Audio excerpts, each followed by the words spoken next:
Alright, so this is GBAMFS Part 2, continuation of my playthrough from last time. Damn how far the time can pass, how quickly.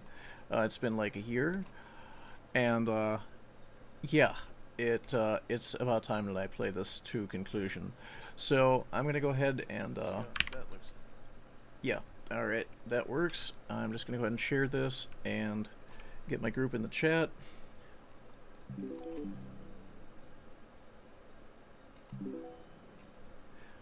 Hey, Tony, you with us? Yeah, you were muted. Yeah, I know. I just had to set the whole thing up again because first run a little rough. So, Tony from Shadow Ink Designs, good to have you with me for this finale playthrough. I'm just gonna go ahead and drop this in the chat. All right, you should have that link to join in.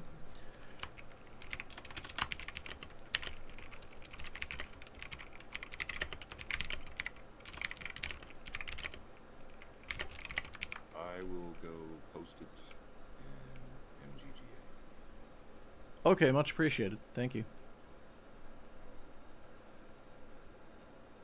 All right, so yeah, this game we started last year.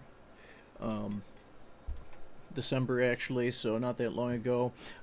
Basically, this is CIV II. Let me just make sure this looks right on stream.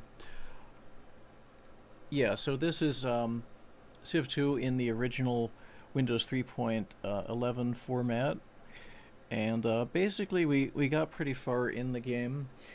This is mid to late game, and doing kind of average. On this one, I'm playing on Emperor, which is a little bit tougher.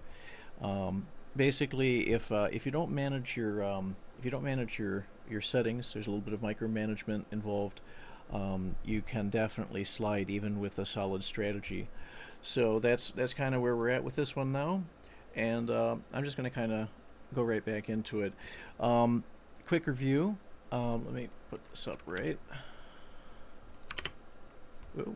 Not that. Okay, that should be a little better. New. Yeah. So, zooming out a little here. Alright, basically, we're on the southern continent. Just a quick check of the stats. Was doing much better earlier. So far, I am pretty behind. So we're going to try and play this through, come from behind, pull a snatch a victory from the jaws of defeat here. I'm under, as the Egyptians, I'm under invasion from the Romans. I was able to repel their initial invasion, but so far I haven't been able to remove them from the continent, so I'm working on that now. And this will definitely require a little bit of improvisation with the keys because this is running in native mode. So bear with me just a sec.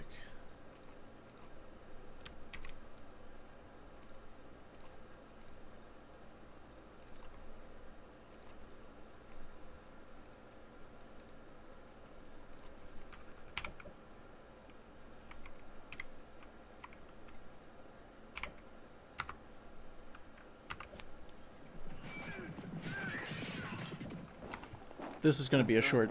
This is going to be a short game. Huh? What's that, Tony? Customize your Windows. You customize your Windows logo, the start logo. Oh yeah. Yeah, this is classic shell, right? So like, yeah, it's I don't go for that Windows 10 like anything the whole Metro and whatnot.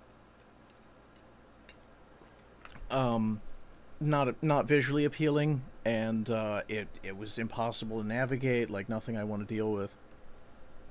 So I use I think it's called Classic Shell. I think it's Open Shell. Classic Shell was the original one, and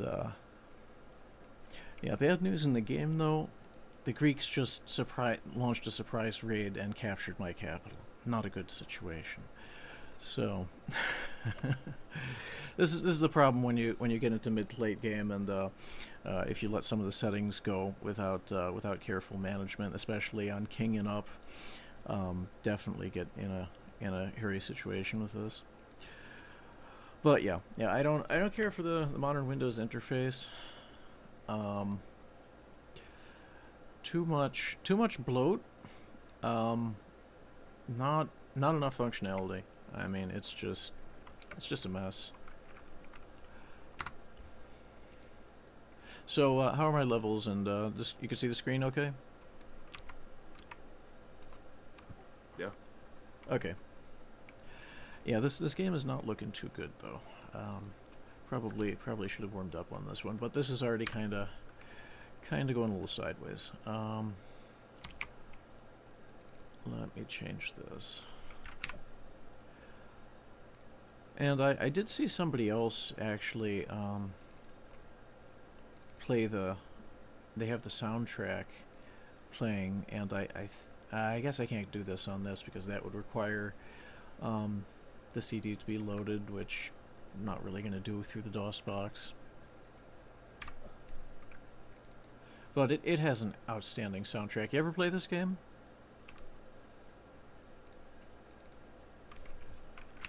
Tony, ever play it? No. No.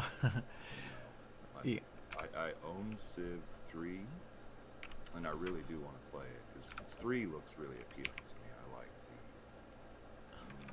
I like the graphics a little bit more. It's, you know, a little bit more evolved. So I think that's where I want to start is with 3. Mm-hmm. But I do own it. I own it in a box, and it's a beautiful, the gold collector's edition. It's got the gold on it and stuff. Looks fantastic. I'll take a picture. You own the gold edition of this one? Because that's the one I know, the gold edition, or is it 3? No. It's 3. Oh, they made a gold edition of 3 too. That's awesome. That's awesome. Yeah, picked it up at the thrift store, and I think it's old enough where I don't think it has hardcore DRM, so I should. It was either 4 or 5. They put the DRM in here. And yeah, never been the same. Never been the same. Now, granted, it was kind of just handled through Steam, which wasn't all that bad. Didn't like it at the time, but I was able to steal literacy. That's a real plus there. So anyway, yeah, the rights management is kind of iffy. I could kind of deal with it because Steam used to be, full disclosure, back in the day. I mean, we're talking, you know, Steam, I don't know, 1.0. I don't know the actual version numbers, whatever. But when it first came out, for the first few years, it was pretty bloaty. I mean, do you remember that? Did you mess with it back then? Oh yeah. I used Steam from the very beginning for as far as I can remember. Right. I'm trying to think. Yeah. I remember buying Saints Row 2, and I was like, what is going on here? Because I opened it up, and they're like, here's a key code. You go put it in Steam, and I'm like, what is this? This is terrible. Why isn't it normal? You know, I was all like, oof. Yeah. When they first started substituting the you know, the software based for remote DRM, I mean basically remote, you know, online registration, that was a bit of a hurdle. It's gotten a lot more seamless. I mean, I won't say there is a certain benefit to it. I definitely could see an advantage from, you know, from a anti-piracy standpoint, but it's like Gavin says, it's almost all a service issue at the end of the day.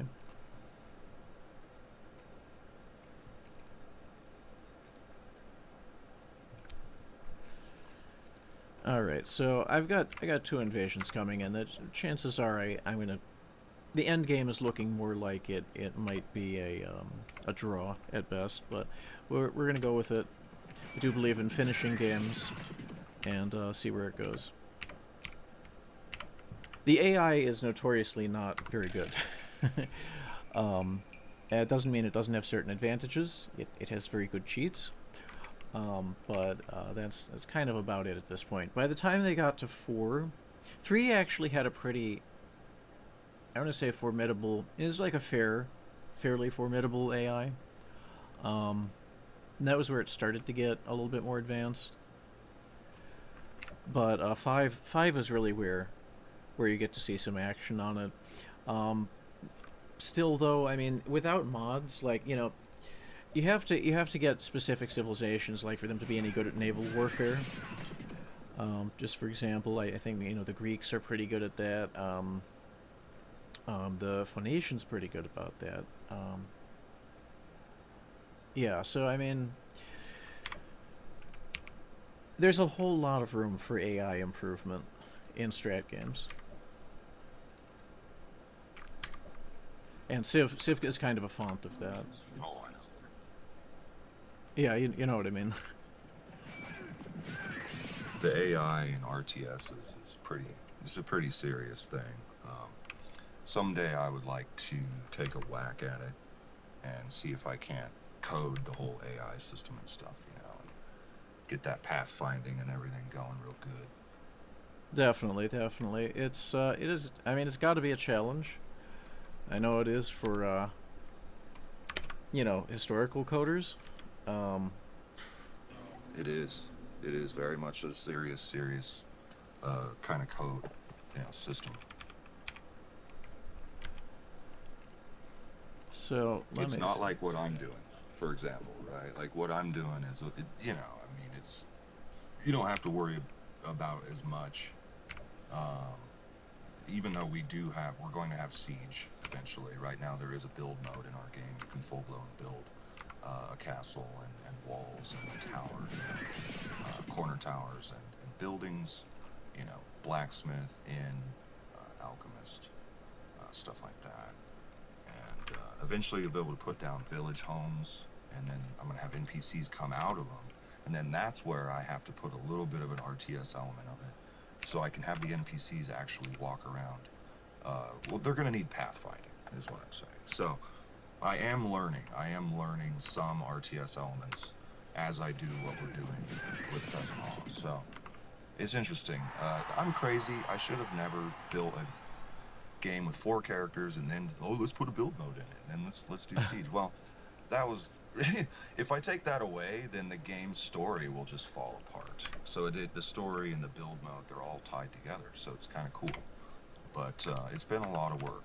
It's been stressful, Mm-hmm. Yeah, no doubt. Comprehensive coding, and I mean, there's a lot to be said for a good solid arcade or biddy game, but once you add two or more layers of complexity, like game dynamics, as genre sort of things, I definitely respect the time you have to put in. I mean, especially if it's you're looking at something that comes out good from that, but I respect anyone that wrestles with that. Definitely a challenge. Yeah, I think a lot of people think that I'm crazy for doing it. I think I'm crazy for doing it because there's parts of me where I wished I would have just made a Zelda game. I wish I would have just picked one character and just, he swings his sword and he does his things and he plays with the puzzles and we just kept it with one character. But no, I'm a moron and I'm crazy. And, four characters later, and they all have their own prologue. Sure. Well, yeah, I mean, the ambition, just point blank, is respectable. I mean, you set out a good challenge for yourself. There's no doubt of that. I like it. I love the challenge. That's why we specialize in RPGs and builders. So I made a builder sim. It's on mobile. It's called Gardenium Terrarium. I don't promote it a lot. I should. It's something that I'm going to start doing. I used to, but it's there, and it's on Android and iPhone. Temporarily, the iPhone version is temporarily disabled for the moment, but it'll come back, so nobody needs to worry about that. Mm-hmm. But yeah, so that was a huge challenge. So I basically have like a little miniature, kind of like an RTS sort of build system. It's not grid based, So it's free, it's free build mode like Fallout 4, Fallout 76. It's top down, but there's 3 camera views, so you can change it, between like a true top down at an angle, and then a first person mode. And in first person mode, you can build in first person mode, and it feels a lot like building in Fallout 4 or 76. It's basically the same system. So coded very, very, very similar. Now that was a real challenge, okay? And I mean, that's the biggest build system challenge that I've tackled. So I can officially say that I kind of do build systems. That's something I specialize in, because I did it in 2D and I've done it in 3D. So, and Gardenium Terrarium is pretty bug free. I put a lot of love. It may not have as much content as people want in it. I get that, but it's pretty polished, I think. Nice. Yeah. What's the you said it's kind of a Terraria like? Yeah. So the premise of it is that you shrink. It's like a magical terrarium, and you shrink down into the terrarium, and now you're a tiny little person in the terrarium, and you are growing the plants. And the premise of it is the stick is that you've got to deal with the bugs. The bugs will invade and they'll eat your plants. Now I made it deliberately where you have to water them, and they'll grow in stages, and they animate each stage. And there's about 4 stages depending on the plant. And so I deliberately did not make it so that they will die. So that's the whole premise of it. It's a magical terrarium, but these bugs will manifest, and they get in there, and then they will eat your plant. They will eat it. So you have to kill them, right? When they spawn, you got to get over there and spray them with bug spray. You know what I'm saying? That kind of a thing. So that kind of puts a challenge on it. And I told people, you do not have to worry about your plants die. Like, you're not going to log on and, oh my god, all my plants are dead because I didn't water them. No, watering them and fertilizing them just speeds up their growth. That's it. And so it's a real casual game. It's meant to just be very relaxing, very zen. Of course, Maritza made the music. She made the majority of the sound effects too. Like, this is the game where she did almost every sound effects, and they're just killer. Very good, very well done. But yeah, it's a very zen. We call it a zen kind of relaxing game. Nice. Yeah, there's something you said for that. Immersiveness and like escapist game. It doesn't have to be a full-on virtual world. It's Zelda. Right. Zelda in the first place, just as an example, did that very well. There's there's like desktop realism, and then there's like immersive realism.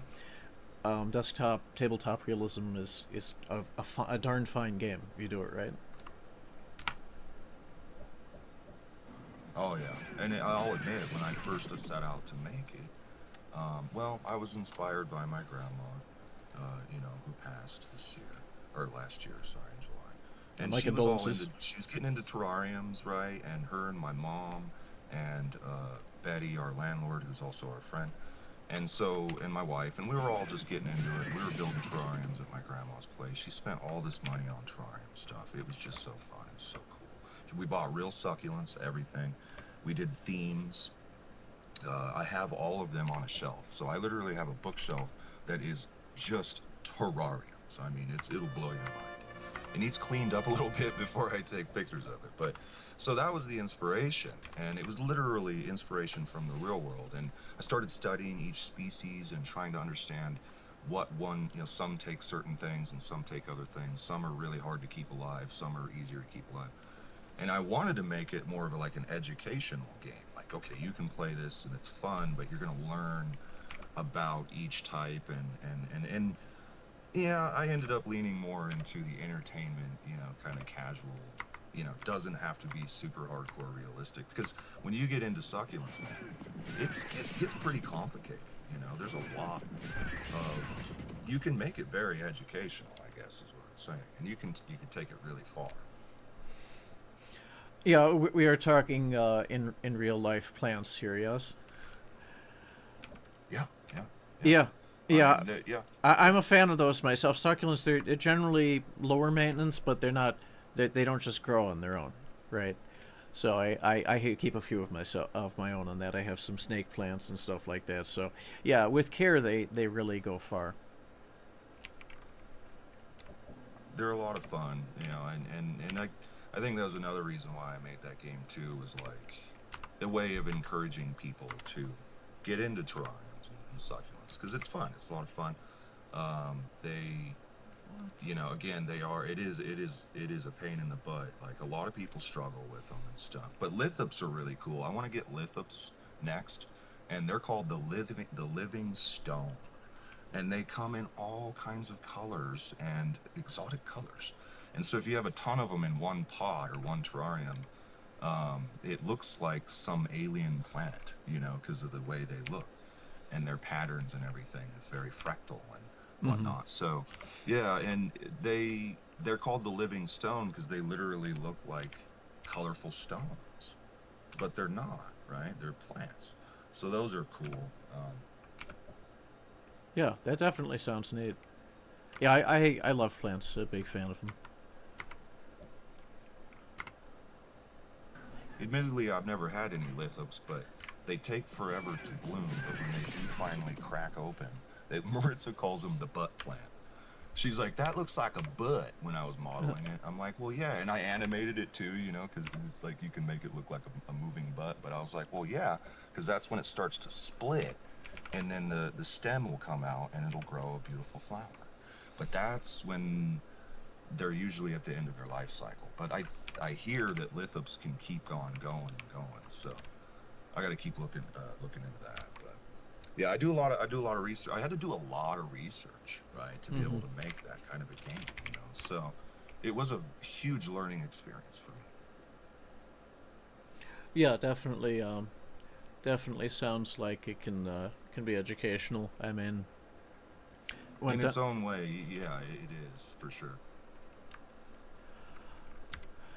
so for this game, I might be ending this a little bit early just because this one might be a little short here. I'll probably play it through to a good date, but um, yeah, on the first game I was enjoying chatting with you and Maritza and a few of the other people who dropped by, and so I didn't actually manage my sliders very well. So Yeah. I usually devote undivided attention to it, and so it's a little new for me playing it on stream. Didn't do quite as good as I wanted to up to this point with it, but such It's as tough, and it's yeah, tough to stream and talk to people. I have that issue myself. right. I mean,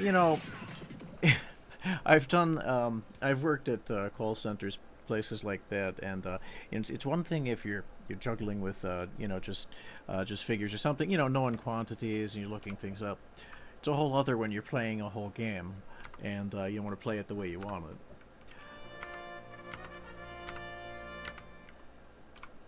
And try to talk to people at the same time.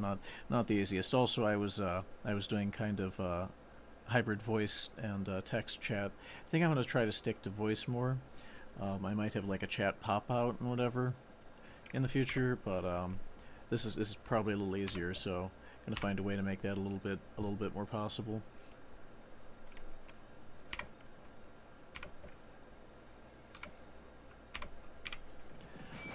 So this is kind of my final attempt to capture El Armana here, and if this doesn't go super good, I think I'm going to call this one a loss. I have to take the L on this one because it's already 1740. So it's definitely going to be a loser draw game.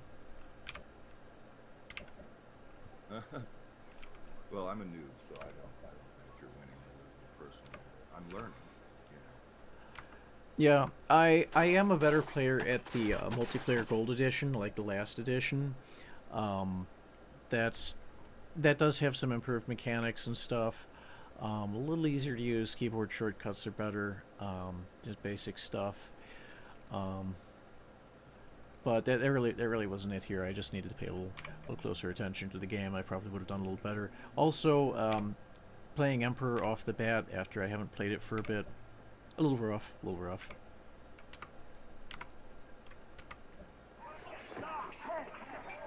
This is totally old school, like Civ 2.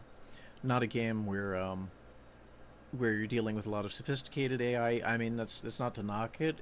It does pose a challenge, but there's definitely multipliers in here, so it's pretty close to cheats, and that definitely can be hard to grapple with, especially if you don't have a really good start game, mid game. My start game was great, mid game definitely not. So I'm not gonna finish too strong at this rate.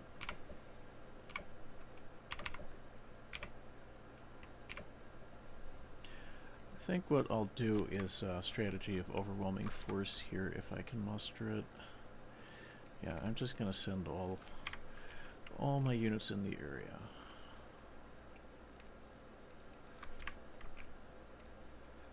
Which is a tried and true strategy.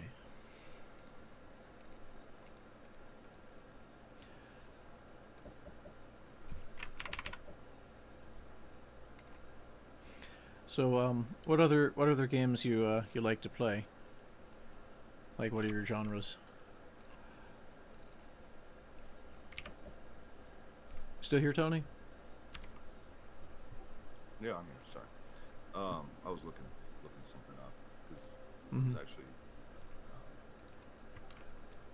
well, my favorite. I mean, I think most people know this. My favorite top genre is RPGs. I'm an RPG collector, so I have a lot of cartridges, discs. We're collectors, so we have almost every console. Keep it in China cabinet, so that kind of gives you an example. We're pretty hardcore on that. I think we talked a little bit about that. Yeah, But, yeah.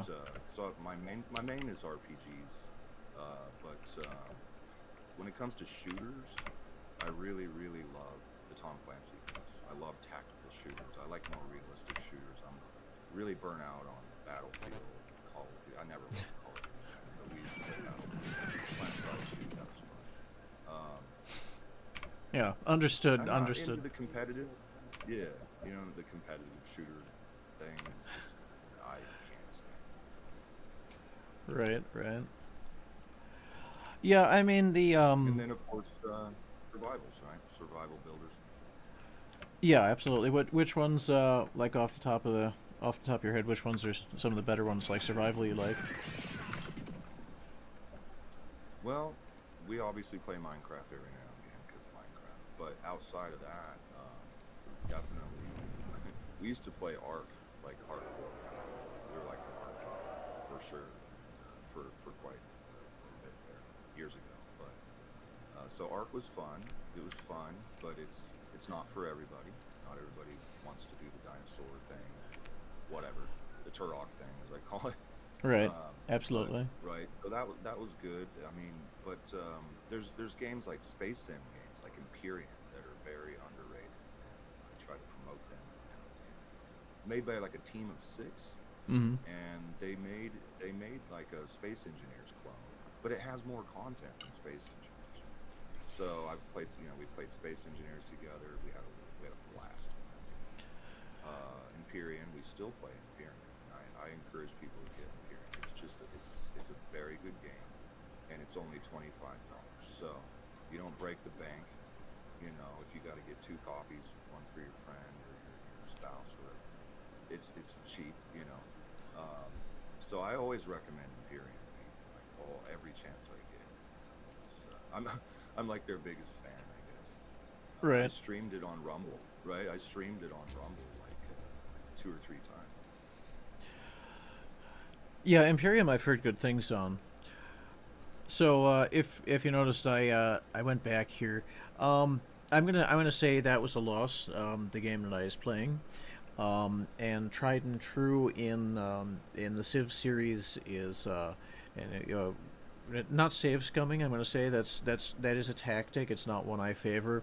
When it comes down to it, though, if your game is lost, I do favor the opportunity to replay, see if you could do it differently. So went back about 1,000 years in game, and I think I'm gonna give it another shot from here. What do you say? You think that's a good idea, or should I start a new one?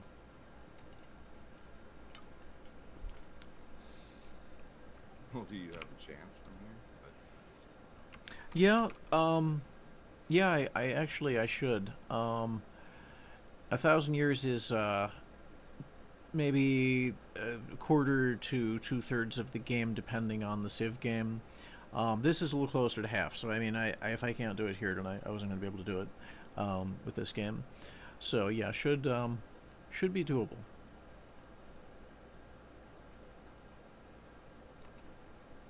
So I'm gonna give it a run here.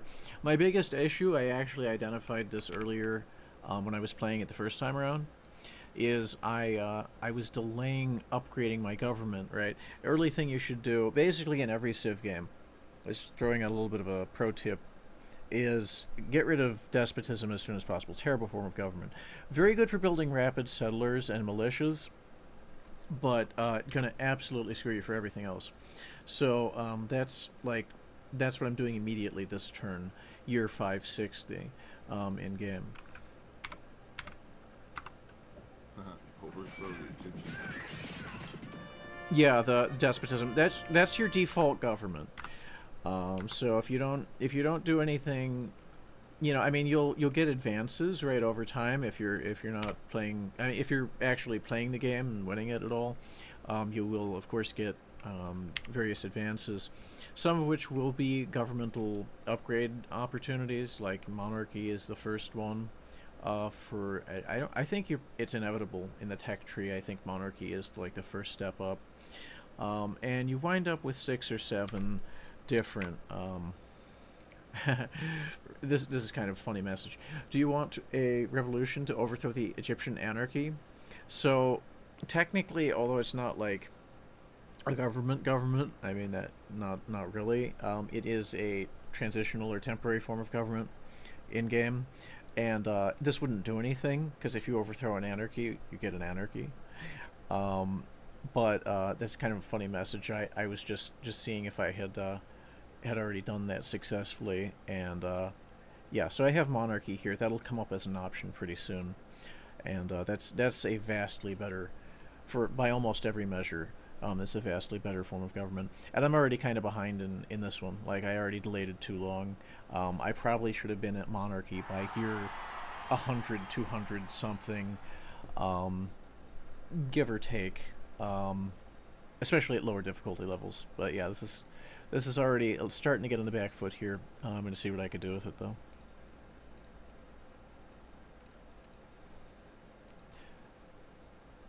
Yeah.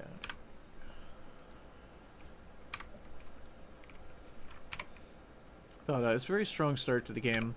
So just to recap for anyone watching it fresh, this game did start really strong. I was playing as Emperor, and the goody huts, which is second to top. Deity is the top level. Civ 2 is pretty heavy on like basically cheat mechanics for the AIs. Pretty much they get multipliers, some free bonuses, this sort of thing. Free techs at start. Additional settlers, additional military units at start. Things that are pretty helpful. Quite helpful, in fact. But, okay, I'm the great pharaoh of the Egyptian monarchy. Alright. And, yeah, like I did unusually well with goodie boxes in this one. So, or goodie huts. So basically, if you go back in the first stream, those are, basically, they're like a lot of games have them. This is one of the earlier games that started it. I think Master of Magic actually originated the concept, but there might have been another one I don't know about before that, and Civ definitely ran with it. So essentially, they're random bonuses, goodie huts. Everyone probably knows about those now, but that's that was introduced in games like this. You said magic. You talking about Might and Magic? No, Might and Magic is another excellent series. It's Master of Magic, the 4X game. Master. Okay, I've never heard No, of it. that's foundational. So I mean, let me think here. Master of Magic, Master of Orion, two of the there might have been like more primitive ones before that, but those were the blockbuster first 4Xs that came out, and I messed with both of them. I started Master of Orient a little later. Master of Magic is a pretty good game. Very very buggy back in the day. Um, made with love though. Made with love. I mean, this is a game that came out in. Ooh, let's see. Is it 91 or 94? I'm pretty sure it was well before Civ 2. Let me just check on that. So it was 94. It was 94, and it was around the same time.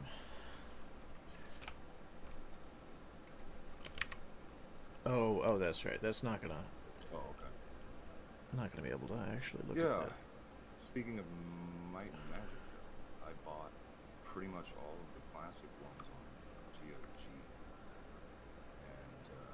and Right. I've only played a couple of them. I haven't. It's not like I beat them. I plan on playing them. They appeal to me a bit more than the Civs and the Ages of Empires and all of that. Mm-hmm. Yeah, I could see it. So, yeah. And then I was telling you about Age of Wonder. Remember, Age of Wonder is probably my favorite. Really, I mean, the Age of Wonder experience. Really, it's just, I love the blend. It's like this, but then there's the depth of the RPG, the way you fight each other and take over chunks of the map. And you go in there, and it's just, it's really cool. I like the way they did it. Right. How far back do you go with Age of Wonder? Like, how many of those you played? I played the very first one. I wanted to start at the beginning. I bought the sequel. I bought, what was it, 1.5, the Shadow one or whatever. And then there's then 2.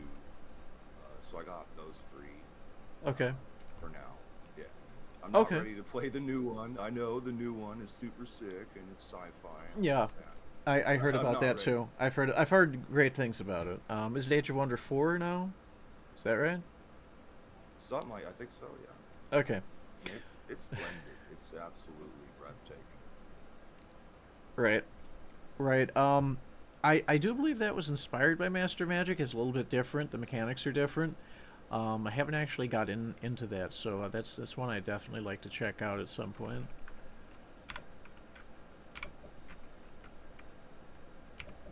What's the basic model? It's 4X and strategy is building. What kind of elements are there? Yep, 4X strategy and conquest. Just Okay. pure domination, right? Because the first one at least, they let you choose good or evil. Like you choose the good guy or the bad guy. Mm-hmm. So you basically, if you choose the dark side guy, you're kind of more dominant, and you're gonna live that evil kind of play through. Which I did. I chose it. I was like, yeah, let's do the evil. So and then of course it's 4X, but with the turn-based RPG strategy system. So you zoom into every single building or empire spot, and you fight there, and then you come out, and then you're doing stuff on the overworld map. Where you're just blowing things up. Like it's hard to take down the buildings and stuff. So you got to choose your battles wisely. Make sure that you don't go blowing up everything because, like, right away, all willy-nilly, because you will lose pretty quickly. The learning curve in that game is ridiculous. So like when I actually got somewhere and I started beating certain levels or whatever, you feel really accomplished because the game is very very difficult. Nice. So yeah, that's what I like about it. It's more leaning toward conquest and whatnot like that for sure. But they do pretty good depth in it. I'm pretty sure it probably gets even better with the sequel. Probably a little bit more, layers to it. But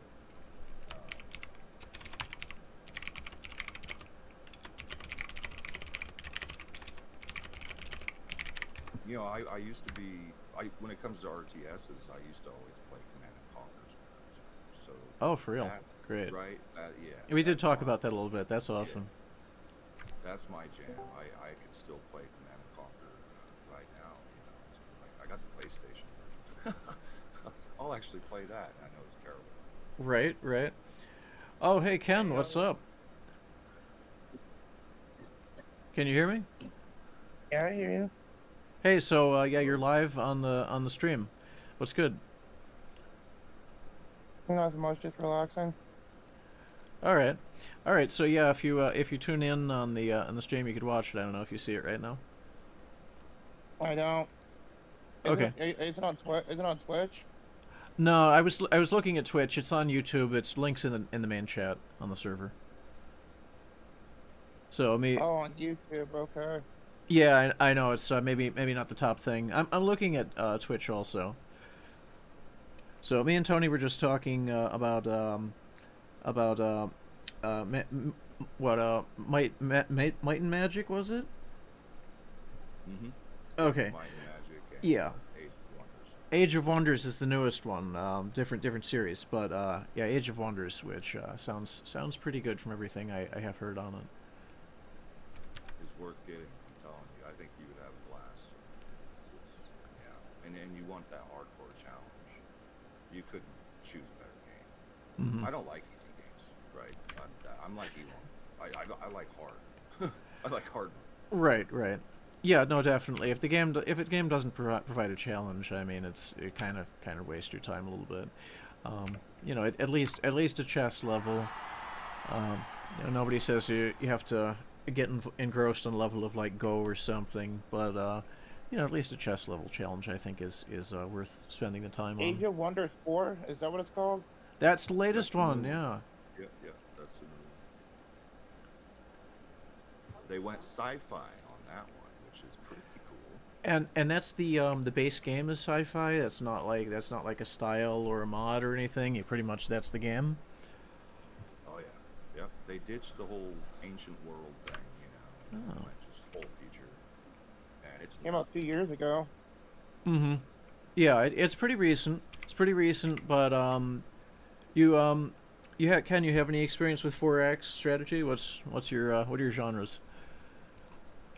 Mostly JRPGs and RPGs, like Final Fantasy and Persona. Right, right. Mostly. Okay. He's like me. See, he's like me. Mm-hmm. Yeah, yeah. I mean, that's fun most of the I'm time. a full-fledged fucking nerd. Literally a full-fledged fucking nerd when it comes to Final Fantasy. Word, brother. I have almost all of them on my wall. I printed out each game, the logos, and I'm working my way up to get them all on there. But my printer has some issues. But yeah, and I think we own every Final Fantasy except for 10.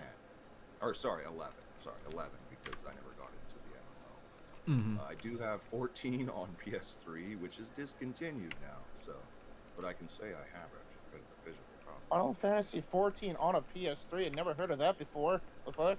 I know, right? It happened. You know what happened was, it was short-lived, and when I went to buy the copy of it, they had just shut the servers down.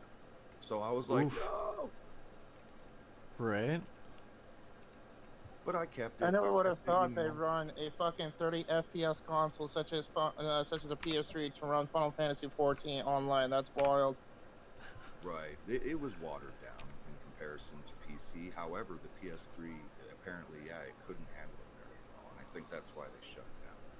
And then transferred it over to PS4, of course. Well, technically PS5 because there's a whole PS5 version of it. Well, you know what I mean. At the time, Yeah. they just were like, okay, we're just gonna focus on PS5 and the PC version. So that made sense.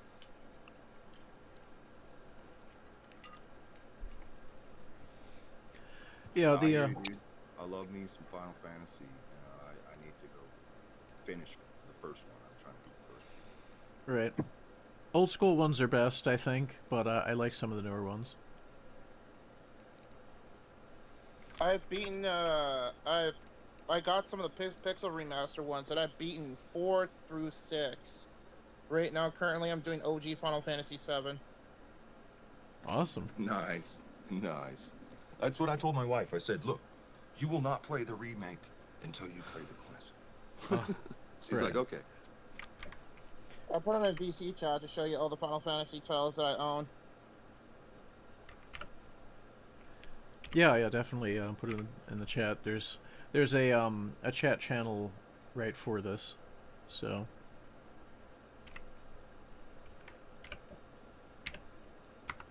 Yeah, I wish I could say I had the physical copy of 7 still. I don't anymore. I used to. I got it for Christmas when it came out. Digital, I got my, yeah, I know. I got my game. stuff. So I never buy my shit physical. Only buy my shit digital. Right, right. But I was there when it came out. I didn't have a PS1 yet, and Christmas come along, and I knew what was in that box. There was a PlayStation in that box, in that present. And they got me Final Fantasy VII, my mom and my stepdad. I was so freaking happy. Coolest Christmas. What's that? I remember I used to own that 2-disc special of the OG Final Fantasy VII when I had a PS2. Wow. Right. Yeah. Yeah, physical does have some advantages. Well, I'm old school, man. I mean, I grew up, with cartridges and everything. And I wish I would Same. have kept my Super Nintendo stuff, right? I feel like a moron. If I would have kept my Super Nintendo collection, you'd be like, wow, that's a great collection. Yeah, a lot of that stuff has survived, but it's definitely harder to come by. The fact is, though, it may be living larger than ever soon because the restoration efforts, right? I mean, the fact that you just print the circuits on demand now, and I mean the homebrew tech level is at such a point where we could be looking at a very big retro revival, dare I say revolution, but the potential is definitely there, and the physical media, the ownership is transferred with the physical media, so we don't get into all of the kind of shenanigans with it's here today, gone tomorrow, and just it's just all kind of nonsense that is that's been kind of allowed on the whole digital front, since that's still kind of new in law anyway.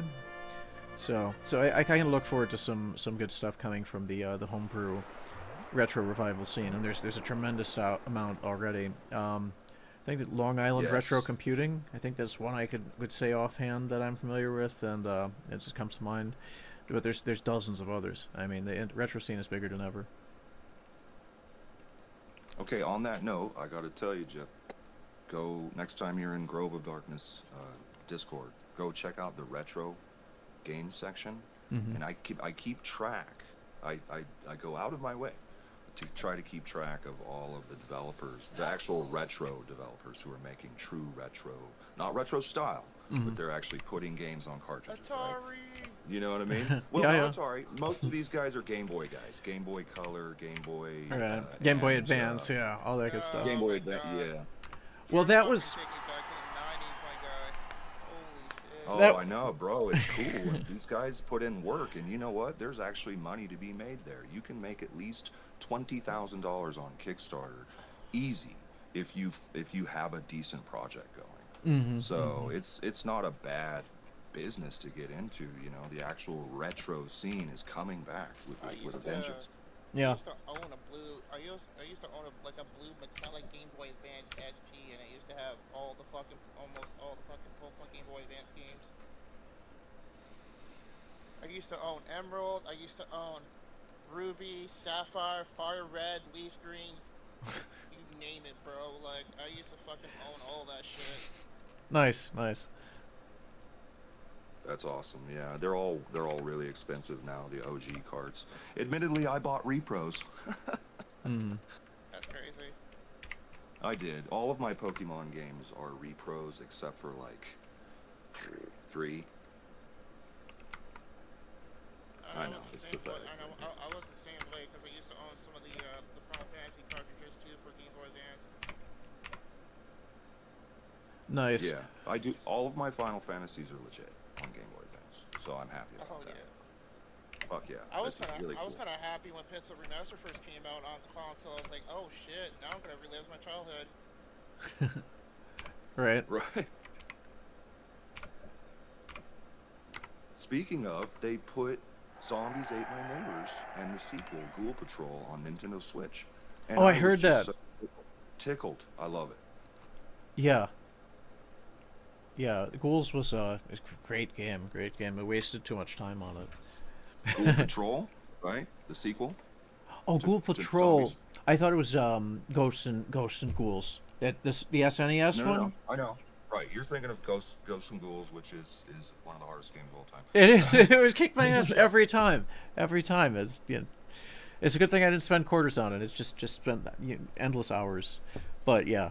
It's brutal, dude. It's brutal. I don't even know how I got far when I was a kid. Like, I was actually really good at the hard games when I was a kid, like Mega Man and stuff. And now I play them, and they just crush me. They crush my soul.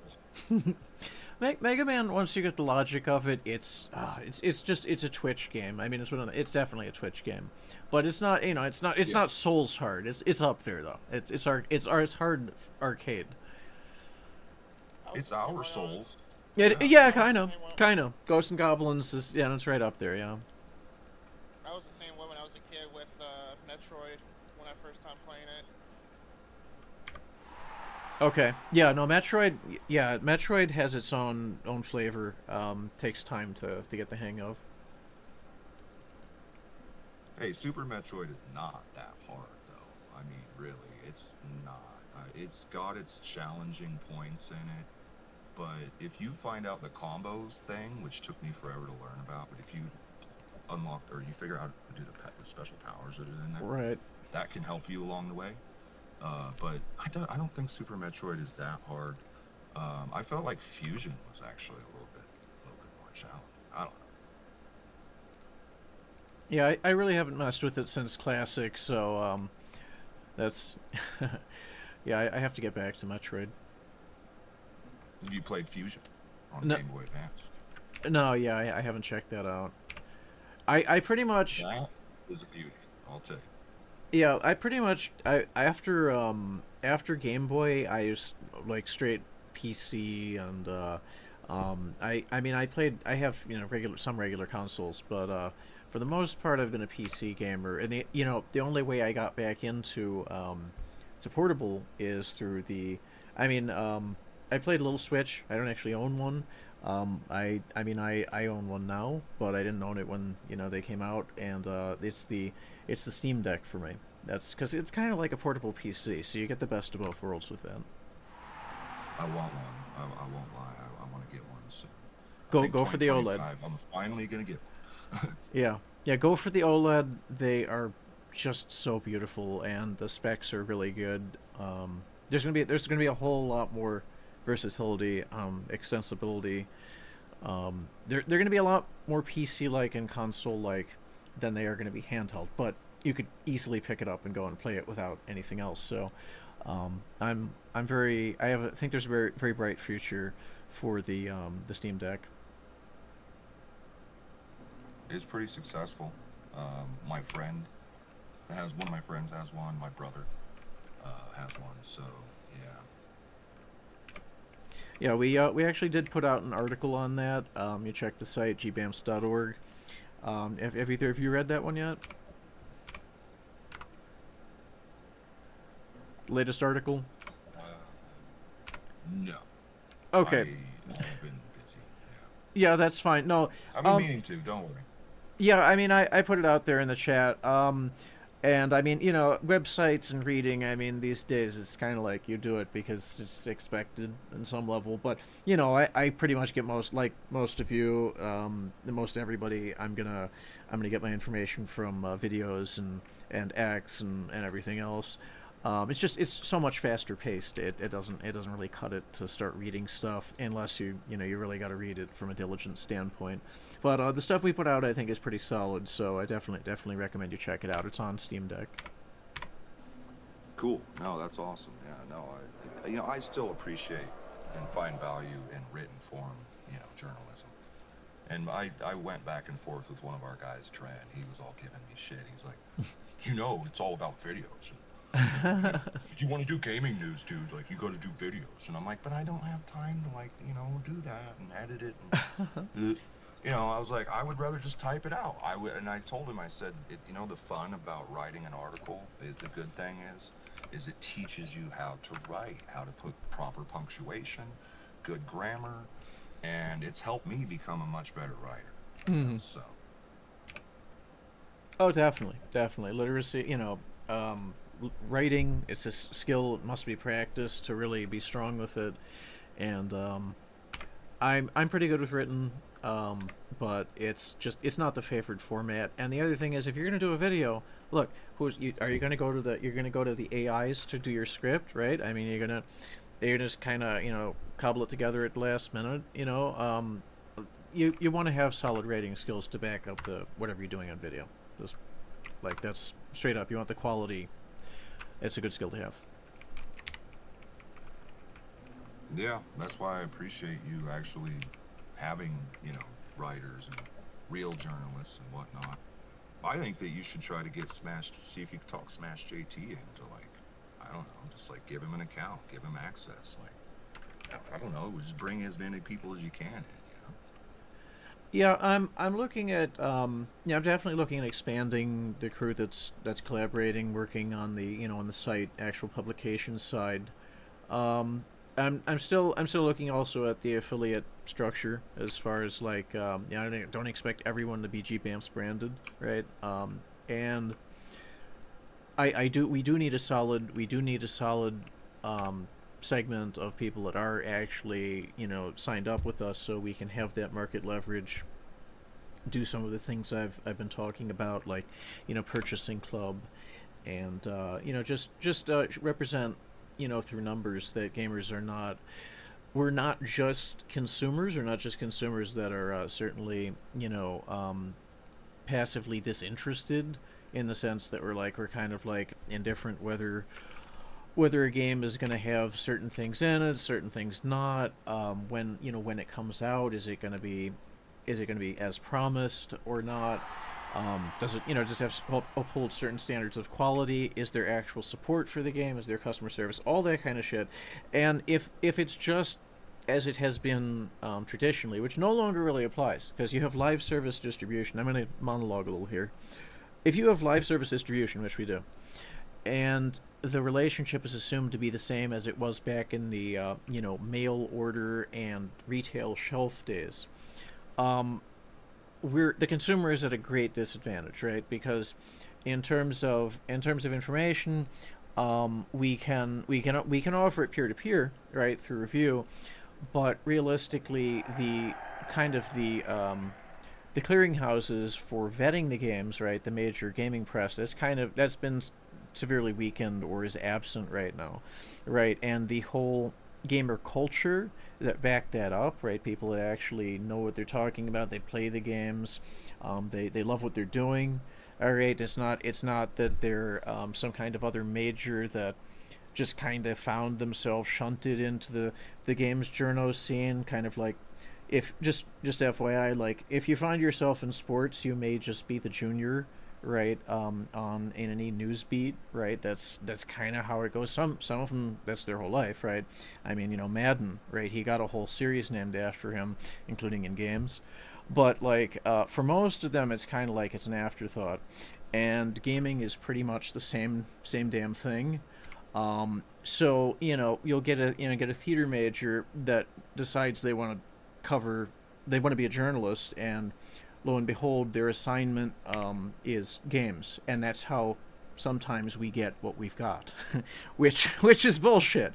I mean, for everybody, it's not like I don't kind of see their side of it, but it's bullshit for everybody, and everybody knows it.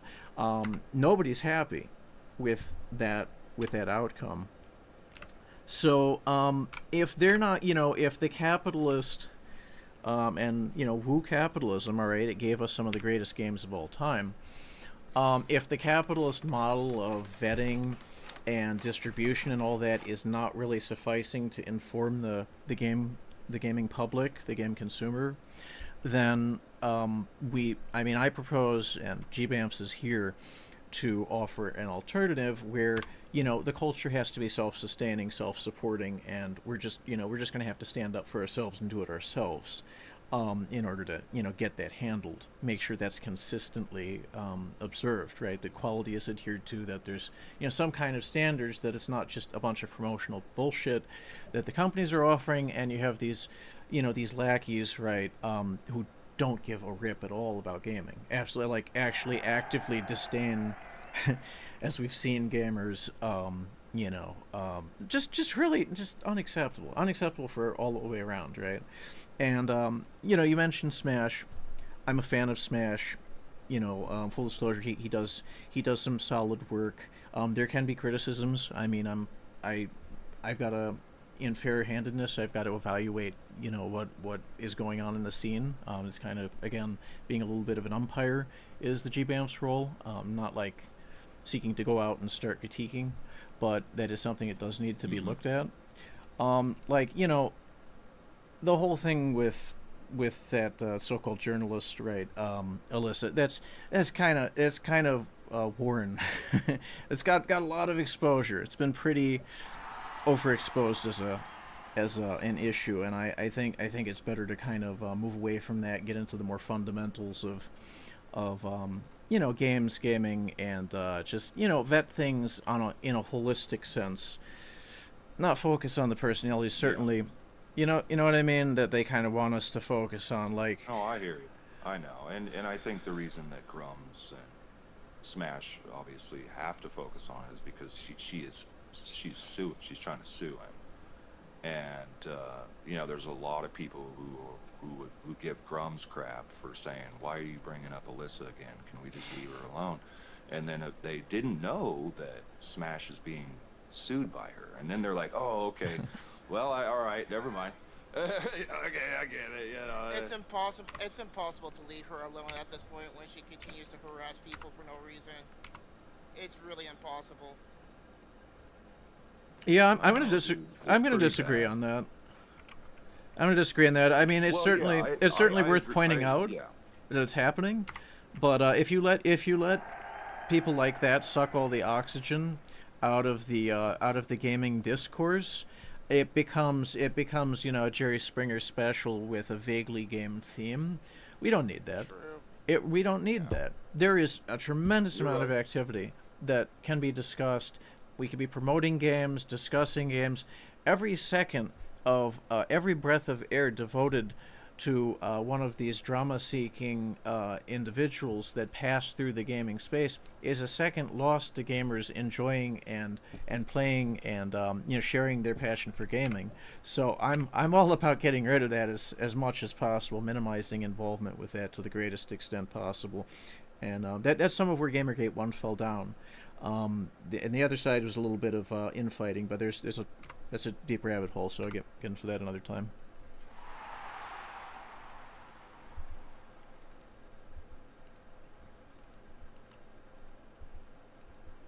No, I couldn't have said it better myself. I try to be neutral about it, like you, but I don't want to focus on all of the drama all of the time. I think it's important to point out when people do really stupid things and they act a fool and they then start to hurt the gaming community as a whole. And she who shall not be named is who we're speaking of, and people like them, people like that. That's a big problem for me as a game developer. Obviously, I have to take a stand. I'm not going to put up with fake journalists running around masquerading as, activists masquerading as a game. They're really just a game journalist, and I'm tired of it. I'm done with it. I can't handle it anymore. I'm at my wit's end here. Yeah, that's a big fact. I'm calling out posers and the malicious, the malign actors in this space. Got to be done. That's winning the war, right? In any conflict, there's winning the conflict. There's winning the peace. The peace is we get to play the best video games of all time. Enjoy our for some it's a hobby, but enjoy our lifestyle really in peace, right? And promote the good. That's my basic position on it. My first one anyway. I appreciate it because I feel like that's where you and I align very much so. on our values, because I think that is key, is to focus on what, you know, dissect what is make gaming great again, right? Well, it means great games, and in order to achieve that, they have to be made by people who are not injecting political views and all kinds of weird, just derangement into it. That's key. And then maybe great games also means going back to retro and examining, just with a microscope, Mm-hmm. every single retro game and figuring out, right, why Oh, were the they great? formula's there. The formula's there. It's laid out for everybody to see. Arcade won it. You know, video game was not a foregone conclusion, right? Its death, the demise of video games have been predicted by the fake media, even in the good days, even when they're solid journalists, even when, you know, I think is it was it Ebert? I'm not sure. One of them passed away, and he was darn solid between Siskel and Ebert as far as the critics go. I mean, their journalism used to be a lot realer, and even then there were like hysterical predictions that gaming was a fad that would went, and there was some evidence. I mean, the Atari crash left a lot of doubt in many people's minds, and for good reason. But that there are reasons that happened. There are factors that went into it, and that's not really likely. Something on that scale, and if anything, there's a lot in the contrary. But here's the thing: at the end of the day, if the negative trends that did eventually culminate in that collapse, and some of them are popping up, they are getting worse now in the gaming of our time. If they're let go without any kind of check, and the gaming press is not handling that at all, they refuse to deal with it. It's all cover mode and promo mode with them. It will get to that point again. So that's something we kind of want to watch out for, and that's part of our mission as well.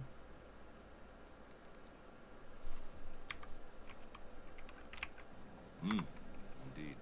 Right. Oh God, I've been kind of overwhelmed by how far Gamergate 2.0 has gone in just a short 2-3 months. Like, it's kind of been overwhelming for me. Yeah. Some days I just have to take a step back from it all, right? Like. Yeah, I hear you. I mean, every day it moves at the speed of X, right? You can't describe it too many different ways. It's like there's never been media quite like this. I mean, you could say old Twitter, but old Twitter didn't move quite like this. And you have hybrid media now. YouTube is a full-on thing, a big thing. I mean, there's people like Jeremy the Quartering and all that. Some of those dudes have gone back. I mean, were there, and Gamergate 1, but YouTube was just not Right. what it was, and it was nobody really watched it as much. So yeah, it's hard to keep a pace on. I know what you mean. Well, I will say this. I tell people all the time, I was talking to some other developers in Discord that I about too, that I like Jeremy a lot, but I don't like that he's strayed away from covering games as much as he used to. Yeah. That's kind of a downer for me, but it's whatever. I'm not going to lose sleep over it, but that's just my little critique of him. I felt like he did a really good job, and I appreciated it. That was kind of why I watched him, right? Was because he focused on the, whatever game news, whether it was Gamergate or not, whatever. Oh yeah.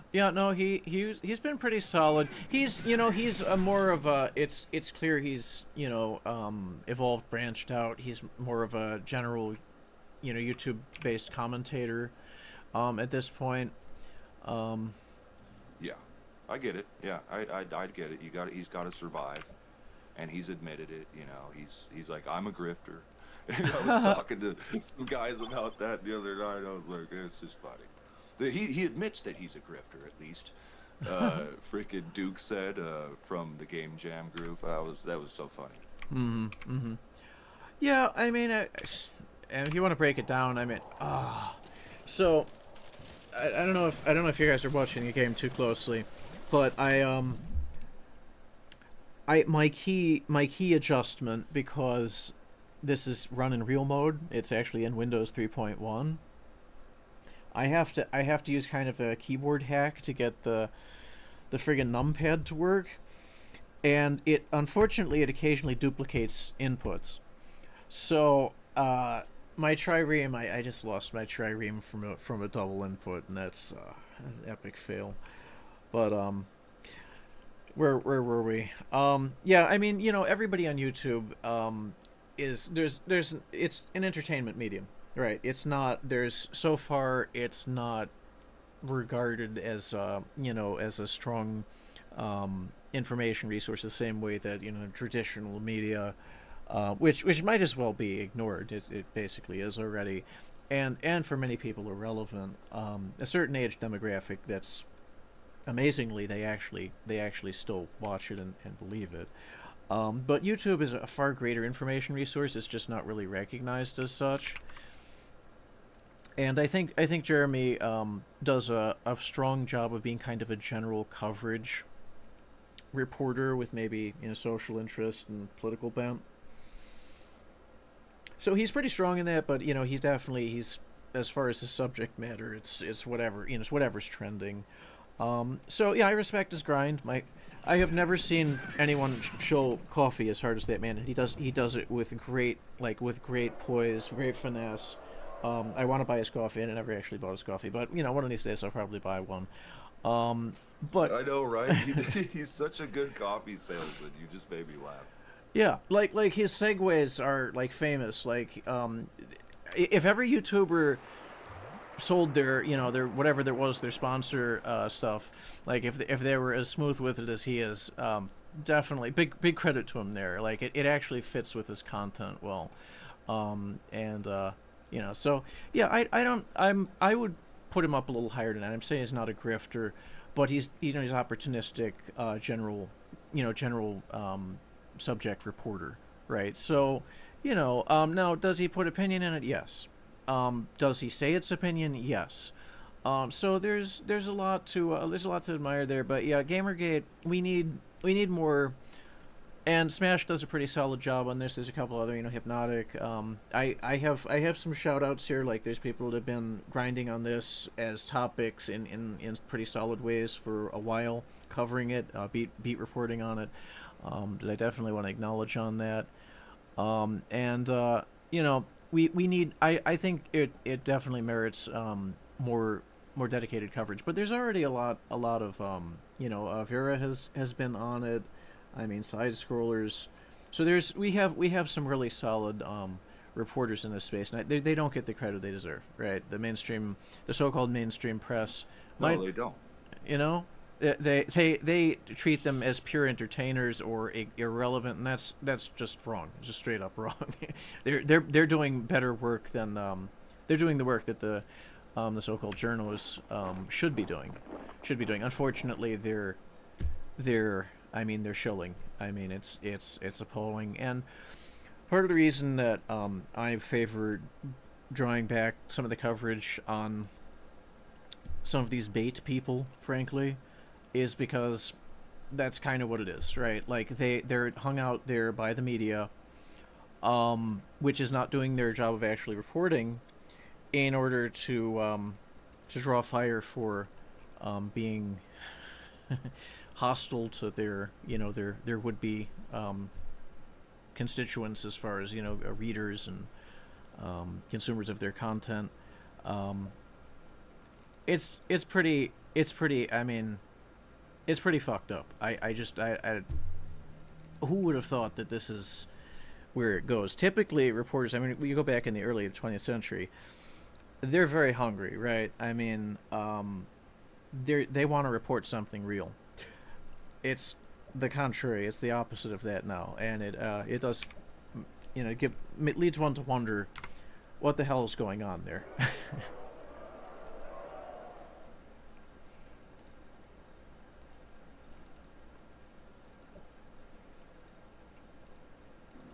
Right, and I want to just cover something like I said earlier about Smash. I don't mean literally he should get on your website. I think people like him though, and it would be interesting, wouldn't it? Because it goes. I want to reinforce what you're saying, where if you have, since they don't get taken seriously enough, right, which is a big problem for me. Mm. I think they're real game journalists. Right? Yeah. These YouTubers, they work hard. And anyway, so what if we could get them to be a part of an actual gaming website and then they can write articles and post their video. I don't know. I know it sounds crazy, but that's the whole reason why I made Make Gaming Great Again community on X, was to bring together everybody, right? Bring together the base gamers, the base game gamers first, but get base game devs, and I mean powerful game devs. Mm-hmm. And I mean, I'm talking to people who are, AAA vets, okay? I'm not bragging. It's just, this is who I am. I want to talk to AAA vets, and I want to talk to the little guy too. I'm talking to noob developers. They're a lot of them are really smart too, young guys. So everybody in between. And then of course, YouTubers, gaming YouTubers, streamers, voice actors, music producers, everybody who's tired of the BS, right? And we all come together and we try to change this, right? So that's why I think it is important for YouTubers to consider being a part of some kind of true gaming journalist news website, and being active on there, right? Right. I mean, GBAMFS is organized as, among other things, a clearinghouse, right? Purchasing club, clearinghouse. The fact is, I started in 2020 with kind of that vision. That's in inception, we want to provide a journalistic alternative, and there are a number of indie journalism sites which get little traffic, and that was part of part of the concern. Is like we didn't just want to jump into the print, because although it's necessary, it's not sufficient. It's like, and YouTube wasn't quite there. And honestly, I was in COVID times. My frame of mind was pretty. I mean, it was pretty awful. It was kind of a point of I don't want to say desperation, but exasperation. Like, everything else was kind of, and it wasn't bad necessarily leading up to when I saw this as a gaming first issue thing. It's not like, everything is fucked up and gaming is too. It's more like gaming is fucked up. And as I was starting in early 2020 to kind of gear up to address it, I had a couple people interested. We were gonna kind of go and get started with it. Then the lockdown started happening. Everybody's talking about Bleach and everything. It's like it wasn't the right time. I had to shelf it. Mentioning about my favorite anime. Huh? Mentioning about my favorite anime. Oh yeah, no, Bleach is a solid anime, but you know what I'm talking about. It's all the cleaning supplies and the mask and everything. It's like, it wasn't. People were not focusing on games; they were playing games, which is great. Oh, that Bleach, my bad. Right.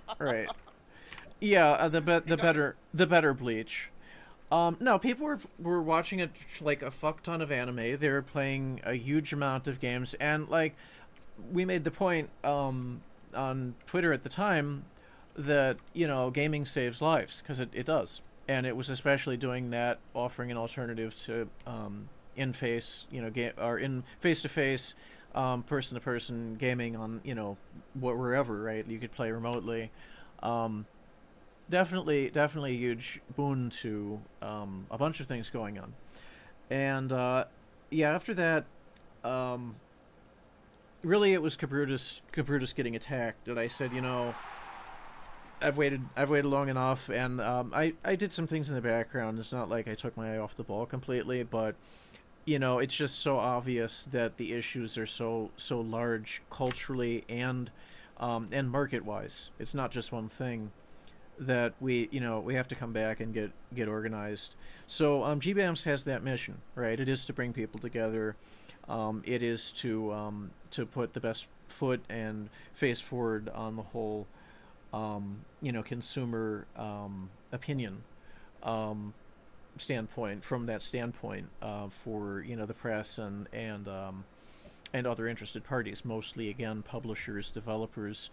Because here's the thing, if it's always going, if you reduce it just to a consumer, it's take it or leave it as far as opinion, right? That's an anecdote. It's not necessarily scientific. If you have an interest, like you have somebody that's an existing customer, it's a customer service issue. GBAMFS steps outside that and says this is what we collected, feel about it, right? This is what we think of the game, right? Although that's kind of, again, an opinion hosted by GBAMFS. It offers an uninterested, or not an uninterested, but a disinterested opinion, right? That's the whole goal of it. Unlike the journos that are kind of moonlighting as promoters for the games, unlike the tourists that are trying to report around games, but really they're just like drawing flack, and they're not actually, it's why gamers are bad. Well, what the fuck? I mean, what does that even matter? That is a society column article. That has nothing to do with video games, and that kind of snobbish shit doesn't belong covered in the gaming scene. I mean, it does from a standpoint of, yes, we should rebut it. Yes, we can't have that. But that has nothing to do with fucking video games. That's a cultural issue. All right, that's page 6. And so yeah, GBAMFS has the goal of doing that. I may not be the most. It is. It's nonsense. I mean, honestly, and I may not be the most effective recruiter. I'll just say that up front about promoting the concept. And frankly, there's a ton more media that I need to put out so that I could just put it before people, make the case, offer people the opportunity to be sold on the concept. But that is the goal here, So I appreciate what you're doing, getting people together, Tony, and we operate in a parallel mission in a lot of that. I know, right? It's kind of crazy because like ever since I found you on Rumble, and then we connected on X. It's like we just like hit the ground running, and it's just so good. I love it. It's what we call synchronicity. For sure. I believe in it very much, and I didn't think I was going to be able to bring that many people together within 1 month or just a little over. It was crazy how fast it happened. I've been talking to Smash JT and DMs a little bit here and there, and other really cool people. It's awesome, and like I said, the AAA vets that I'm talking to, these guys they're done with it. They're just done with all the crap. They're hardcore. Right. They want to make great games. Okay. Right. We'll just say that. Absolutely. Yeah, I mean, I have an open door to that idea. The website is, right now it's in a preliminary state for major publications. It's probably, I mean, the bandwidth is there. I'd like to work on the aesthetic a little bit. The content is good. It's solid, right? The writing, I think I need to work on some of the stuff I did back in the day. It was a little bit of a screed, some of the stuff. Honestly, I was a little bit pissed. But all the other articles, that's more recent, completely solid. So I want to have a solid platform to offer to host people, if they're going to be regular contributors in general. And especially if they're coming from a visual media standpoint, right, like Smash is, we could do that. I mean, I can front page him, if he has an interest in that. If Smash, if you're listening, or Tony, if you happen to speak to him, that's something we could definitely look at. I have an open door. We need to DM. I'll DM them, or we can add him. We can send him this video. Why not? Because really, yeah, I think it's important that. These YouTubers actually, it'll reinforce like I said earlier, the fact that they really are true gaming journalists if they would be a part of something like what you're doing. They don't have to, obviously. They keep doing what they do and whatever, and no one's gonna lose sleep over it. But I think it'll send a powerful message to these wokies if they were, if more YouTubers were to be involved in actual gaming, journalist websites. So Yeah, yeah, formalize it a little bit. I mean, yeah, that's kind of the direction I'm moving in with some of the people I've spoke with, more from the a little more from the industry side, not devs, because devs being reporters, that can be good, but it's a little bit of, there could be, that has to be handled carefully. But people I brought in from kind of LinkedIn side and professional networking. So I, the media people, like Smash, maybe some of the other guys out there. I want them. I definitely want to bring them in some capacity, and I could act as an editor, right. right? So I do have some background. Can I ask you? I noticed that you brought in a new dude the other day, and you said that he's got experience in some stuff. What was that again? So that would be Martin Strnad. He is a European. He has some gaming actual journal experience back in the day. So early 2000s, he actually wrote for one of their websites, European gaming site, and he works right now as he's a consultant on matters gaming product wise and business wise. So he definitely has the relevant chops. And the latest article we did, the one I was mentioning, that's his, and very solid predictions there.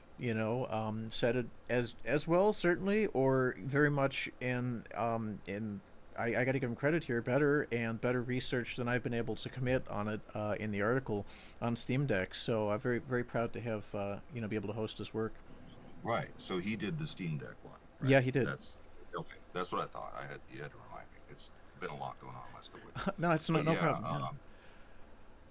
No, I definitely have to read it because I thought it was really interesting that you said that guy had, like you said, some chops in the game and whatever. And I know I'm a developer, so there's probably biased and everything. But I did repackage Grove of Darkness to be Grove of Darkness gaming, news, and community, not just a guild. Mm-hmm. I wanted it to be, you know what I mean? Have people contribute and kind of do what you did. And we, I dabbled with it. I wrote some articles, tried to make it, and then just, had to walk away from it because of family issues and whatnot. But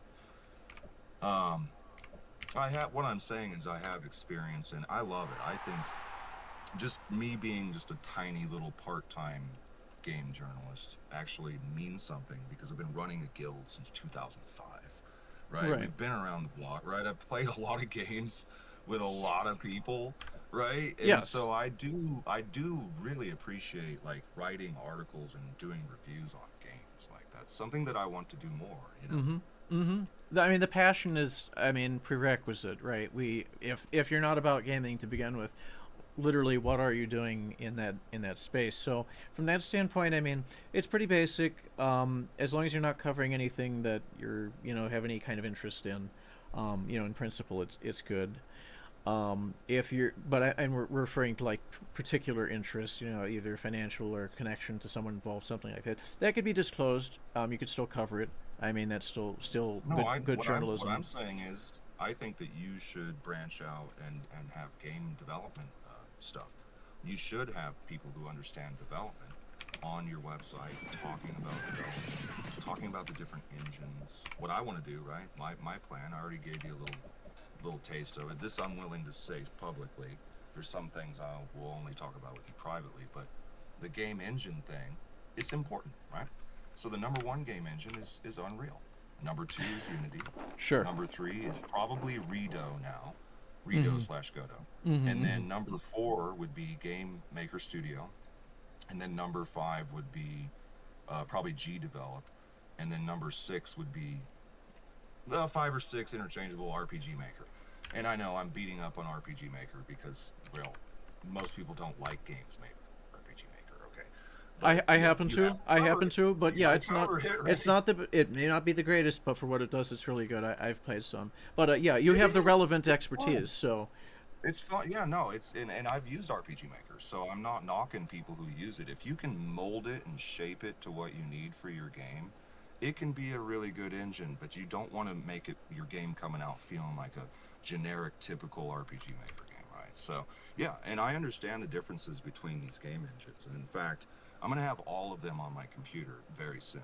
I already have some of them, but I'm going to have all of them. And the reason is because I have the ability to be able to, I can learn any game engine at this point, right? I've been using Unity since 2013, and before then I had dabbled with Unreal Engine as well. So, well, around that time, I guess. But Mm-hmm. so, yeah, I mean, and I really think it's because there's a lot of up and coming developers, and I see a lot of questions, and they either ask me or they ask it publicly, what should I get into as somebody who, works 9 to 5, I have kids, but I really want to get into game development. And so, it's kind of fun to be able to break down each engine and break down the difficulty level of each one and the pros and cons of each one as well. Right. I want to make it very clear that Unity and Unreal are both equally powerful, just depending on the project that you're doing. Right? So there's a misconception that somehow Unreal is better than Unity or vice versa. Oh, definitely not. No, They're different right, flavors. no. Unreal is number one though because of Unreal Engine 5 at this point, Mm-hmm. right? Unreal Engine 5, the graphic levels, the shader levels, Oh, the ray tracing, it's popping, and it's easy amazing. to implement. Yeah, it's easier to implement than Unity because with Unity you have to deal with shader graph or, and all these, and you have to plug it in, and they have to play nice with each other, and it's a real freaking pain in the ass. So Isn't it Unity really good for like making indie games such as like what, like Persona or some shit like that? Yeah, absolutely. Unity is highly flexible. The beauty of Unity is you can make all the way down to an arcade game or arcade games. Like you can have like a smash together a bunch of arcade games, which I kind of did as a prototype, where you're in a room with arcades and you walk up to them and you can play each one. I did that. Never released it. Never released it. It's one of my unreleased projects. But you can do that, or you can just have one arcade game, or have an arcade room, or you can just straight up we can make full-fledged RPGs now. Unity used to be really terrible when it came to scaling out, right, and being able to build large open worlds, but they've fixed that over the years. So that's what makes it more like Unreal, more friendly on that note. But yeah, you can make the most simple indie game in the world, all the way to the most medium and complex if you have a good enough team. Yeah, definitely. It's powerful. Yeah. Tony, definitely worth pointing that stuff out. As a subject matter expert, right? As long as you're treating them all with a fair shake, absolutely. I would be thrilled to give you a platform to dig in, get into the guts of all of the engines, the capabilities, the limitations. You let me know when you want to look at doing that. I can find the time, and I'll work As with you soon on as that. possible, yeah. Like I told you, everything starts after the first, so today's the first, and now I'm trying to, um, like I think I told you, I would like to write an article up so I can keep track of each engine. I'm going to play with each one. Like I need to get into Rito, because the Rito guy, his name's Andrew, he followed me, and I was talking to some game dev boys about him the other night, and they were saying, well, technically it's a fork, but it's just a reskin. Like it's not truly doing anything different than Godot quite yet. However, I talked to a guy named Dave, who is a Godot Rito master, and so he was giving me the breakdown, and he was like, "Well, there are some little things here and there that Andrew has done with Rito that are really cool, that are positive." And I was like, oh, "Okay, well, cool, whatever." The controversy around Godot Rito has to do with the Wokies that have, that run Godot, by the way, right? You know that story, right? Yeah, no, I know. Yeah, It's you know what I'm talking about. yeah, Yeah. yeah, yeah. That stuff, that stuff. They come in with it's pretty much the same rigmarole every time. Uh, these, yeah, like even if they have the background, right, and I do, I respect anyone in the gaming, especially dev space, that has the relevant background and passion for it. But when you start kind of just arbitrarily excluding and setting certain rules that kind of just basically exclude people, especially like, well, you have an established product, you have an established developer community, and you just decide that this is, you just can't have these kinds of contributors or whatever. You can't have, you can't get commits to update something because maybe there's a pronoun issue. I don't know, maybe there's a time and date issue, right? Maybe somebody likes daylight Yeah. savings I and think that's somebody what it else is. wants It has standard something time. like that. It's just nonsense, right? Like, it make agree on a set of standards that can work for at least, for everybody either there or the greatest number of people, and build the product, build the project. I don't like what I see with that, and I support Redo going and doing their own thing with it. It totally makes sense. No, we support it too. Like I said, I was talking to some pretty snazzy game dev guys. These guys are hardcore, by the way, so they know, they're all about. They're teaching me things that I didn't know, which is fun. And because I have not been very savvy about the whole redo thing and the fork, like what does that mean? We know what a fork is, but like, what makes it different? What makes it special? Right. And they're like, well, basically it's just a reskin and da da da. But it goes back to what you just said, where it's open source, so people can make commits.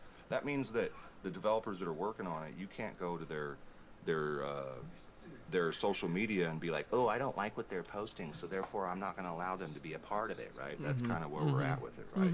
I think that's what's going on here. Pretty much. Yeah. This kind of shit generally didn't happen. I mean, Tony, we've been around in gaming long enough. It's not to say it never happened. Yeah, people will cause a scene in any given environment here and there, right? I mean, it does happen, but in gaming in general, no, it was very rare to find somebody that just would start some shit almost for the hell of it, in the gaming space. And even so, like, if somebody wants to start a problem on a server or something, whatever, it's one thing to talk shit and, like, troll or just be a jerk. It's another kind of to make like a profession or a faux profession of, like, just being a royal pain in the ass for everybody, right? Like, that's, whatever you call yourself, whatever space you're in, that's pretty much purely a destructive influence in my book. Anyway, I'm like, that's what we need to get out. And it seems to go hand in hand. A lot of the ones that are like that have these very elaborate rules and restrictions they want to put on others in terms of how you can provide and input and contribution. Just chill with that. We're here we're here to play games and promote, and this is GBAMFS mission, right? The good in gaming. Just get out of there with all that bullshit. Well, especially in the development world, right? I think that it was shocking to me to see it started with Unity, when you have the former EA CEO head, who's kind of known as a douchebagger. Now he runs Unity, and he's all going, oh, well, we're going to charge developers per install. Like, what? What is going to... And that was thank God we dodged that bullet. Like, phew, you headed it off. Everybody that was in the Unity development space, I mean, that's what I'm talking about. It's the power. Even as consumers, or I don't really I think you would say maybe a client relationship, if you're because I mean, whether you actually get the profit and the margins, and they tried to play with that, it's still a client relationship, for something like Unity, where it was. And just to have them turn around and pull this Vader, like, we altered the terms of the deal, pray we do not alter it any further. Developers stood up, right, like a phalanx, and said, this is unacceptable to us. This is not, this is extortionate. This is a ruination to probably their business model, but it's a ruination to our livelihoods and you know the development of this engine base in the community. That was based as hell. Like that was cool as fuck. I love to see it. And if you know they did back down, they did back down. So that was collective action. That was you know client side, which I would propose that we need something, something enduring on the customer side, right, on the consumer side. But that was fucking outstanding, and I'm a big fan of kind of civil direct action, right, and market action like that. I think that was tremendous and really did help Unity in the long term, even though the company was trying to screw it up, and it helped the gaming market. Well, it was the CEO who had this wild hair up his ass, and everybody was not having it. And yeah, so they nipped that one in the bud. Thank God. I was kind of concerned there for a minute. I was like, oh, this is not good. Like, why is Unity drama trending on X? What is going on here? Right. If your engine is trending, talk like hashtag trending for the wrong reasons. If your engine is you know in the press for being a horrible business model, your engine is a failure. I mean, regardless of the technical legs that it has. That was it was a very bad show, and I really just want to hand it to the Unity developers. That's totally worth singing their praises, and it's something I will do a video on or an article on. That's exemplary. It's exemplary behavior. People informing themselves, peer-to-peer communication. And so it's one bad egg, right? One bad actor. The CEO kind of just tried to change the whole scheme of things, and the clients, the market pushed back, and you know, it went the right way. So that's really great to see.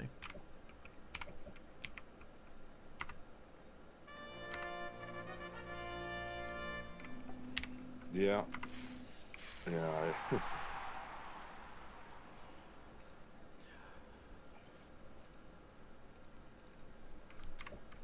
But that was what I was saying. Then here comes this Gado Rido freaking drama, and I'm just sitting back going, wow, I didn't see none of that coming at all. I mean, that was left field. Yeah, it's surprising.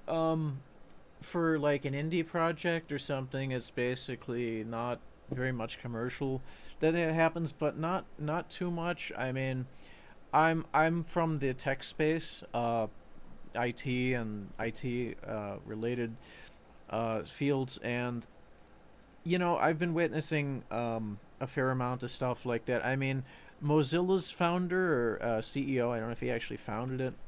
His name escapes me at the moment. He was kicked out essentially. Like the board ousted him on, I believe, some fairly flimsy, information. You get the feeling there's certain agendas at work. This is just me speaking, in my opinion, at work that like they just don't want some of the people that were there. Some of the founding people there may have certain attributes that they don't like hanging around. Right? It seems like that at a certain point, and I'm just dead set against that.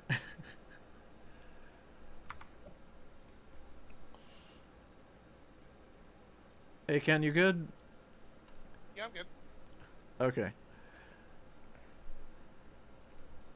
Yeah, so it's happened in other tech spaces as well, and it's just a bad it's a very bad trend, and it may be worse in gaming in some respects, because it's kind of entertainment, right? So it may not require some of the same technical background. I mean, it is technical, but it's not the same as mainline IT work.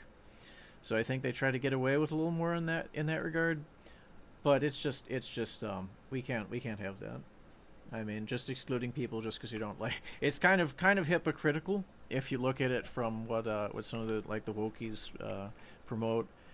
Certainly could be seen to be hypocritical, but without getting into all the ideological stuff, it certainly is, as a practice, it's a bad practice and worth standing against.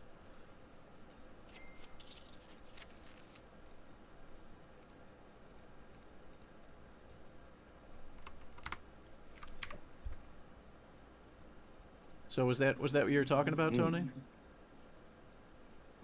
Yes, yes. Sorry, my kitty's very demanding. She wants my attention, but I was listening. That's the kitty. Yeah, that's. She's like, I am the princess. Pay attention to me. Mhm. Okay, fine. That's how they are. I kind of like cats. So probably not gonna have one. Probably more of a dog guy. We'll see. I get it. Not everybody. Yeah, it's either one or the other or both. I'd love to have a doggy, but I'd rather have. We have a big apartment, but we want to get a house and a nice backyard, and Right. we'll have a doggy.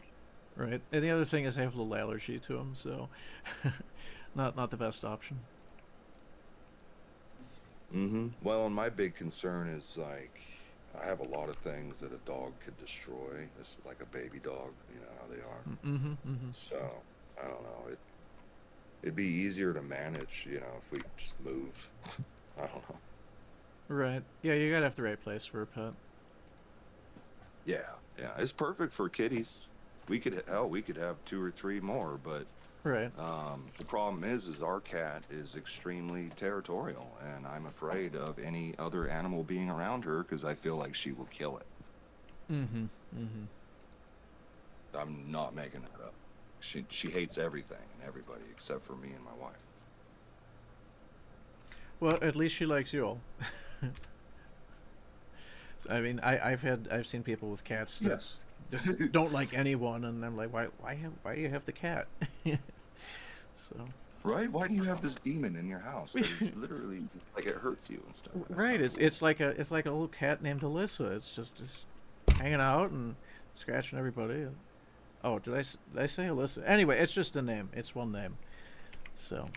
No, Alyssa is the name of my cousin, my first cousin. She's an awesome chick. She just got back from South Korea. She was teaching for years. She's awesome. She's cool. She's cool stuff. She's Oh, cool yeah. shit. There's many based Alyssas out there. It's just a name for a cat that doesn't get along with anyone. Indeed. So what did she do in South Korea? She taught the little Korean kids how to speak English. Hey, She's an English teacher. nice. Yeah, I mean she did it for Jesus, man, she did it for like 4.5 years. Mm-hmm. Yeah, I've heard of that. It sounds like a pretty good line of work. You know what's crazy? She's taller than me, and I'm like 6'1", 6'2". She's a freaking nord. Wow. Yep, she's a pretty tall lady. She is. She's intimidating. She's one of those chicks where short dudes are like, I feel so small and intimidated by you, right? Like she's that freaking big. Definitely. Yeah, it's taller than average. I remember when she fit in my hands and I cradled her. She was a little baby. Oh. You just a little baby. Well, she sure as fuck ain't fitting in my arms now. No, Just that's tell for you sure. Yeah, it's a healthy girl. Yeah, and her brother's bigger than me too. Both of them, they're younger than me. My little baby cousins, they're giants. I'm like, God, yeah. Was my growth stunted or something? No, I think 6'2" is still. I think it's at least a little bit above average. So you're, yeah, I think you're all right. It's just some ladies grow tall. Some dudes do too. It's just. I know, right? Dude, we have this friend, like, you'd love her. She's really super cool. Her name's Jean. And when we had our annual Halloween party last year, but we switch it off between our place and our buddy Jimmy's place. And Jimmy had it at his place. She come out of nowhere. She's wearing a stormtrooper freaking costume. Okay. And no, I swear to God, I was like, I didn't even know it was her at first. I was like, who the fuck is that stormtrooper coming down the street who just popped out like a ninja? And then she took the mask off, and I was like, oh, I kind of had a feeling that was Eugene. That's and perfect. I told her, I said, right? No, but what would have been even more perfect I told her, I said, look, you should have showed up as Captain Phasma, right? Remember I said that, honey? Maritza's here. Mm-hmm. She took a break from Squid Games. But yeah, I told her, I said, you should, she was like, yeah. She's like, Tony, you know how expensive that freaking costume is? I was like, yeah, that's a good point. Right. Yeah, a good Hilarious. costume can be it could be pretty pricey. Well, you know Captain Phasma, right? You know what I'm talking about. You know, the shiny stormtrooper. The chrome one. Is that a new? She's from I'll tell you sometime. The big giant woman, baby. You know what I'm talking about. I forget her name. Yeah, that's her name, by the way. Because since I watched a lot of Star Wars in my lifetime, Captain Phasma is the newer stormtrooper that's in the underworks with Kylo Ren in one of the newer Star Wars series. Okay, yeah. Anything past 6? Which one? The like from the old to the modern ones goes from 1 to 6, but they added like more into the modern series. Right. Yeah, she's debuted in 7, right? Am I correct? Yeah, right? 7? yeah. Yeah, anything. Because that's when Rey was started off as a scavenger before she became a Jedi. Yeah, for me, anything after the whole Luke and the sucking an alien titty and the whole zombie Leia thing. The fuck? Oh, you didn't see that movie? Anyway, I think I was pretty good with Wars after that. I mean, we're not talking about something. it was not attractive. There was the aesthetics were strongly were strongly the other way. Are you talking about the scene with Jabba the Hutt? Well, that would have been interesting, but no. Scene with Jabba the Hutt of Return of the Jedi. All right, hold on. I did. This is not from the alternate universe, the Berenstain Bears universe. This actually happened. Luke.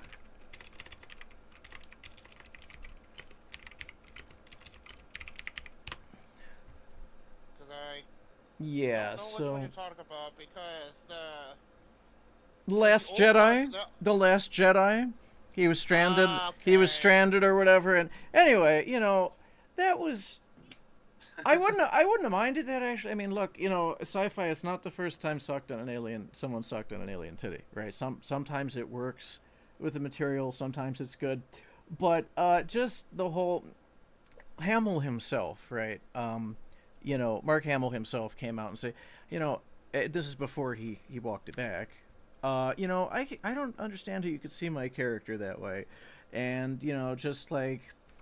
The writing was so different, and Leia kind of turned into a kind of supernatural, space zombie Mary Sue, along with I don't know whoever her Oh yeah, I think I know what her extremely tall military advisor woman. I don't remember too much about it. I remember it was in stark contrast to the whole kind of militaristic, operatic, kind of masculine. Very high fantasy vibe. It was woke, right? And if you want to assign a label to it, there's lots of elements that you might say woke in it, and it threw me. I'm like, how is this? I think that's the movie before Carrie Fisher passed away. Yeah, it was her last one, and they squandered the opportunity to have Han and her have a reunion. And I mean, it's not just this, the so-called woke stuff. That was definitely off-putting. But like on a technical side, I'm pretty sure that was the same movie. They had a Star Destroyer go through the new Death Star or something. Like they basically warped through the ship.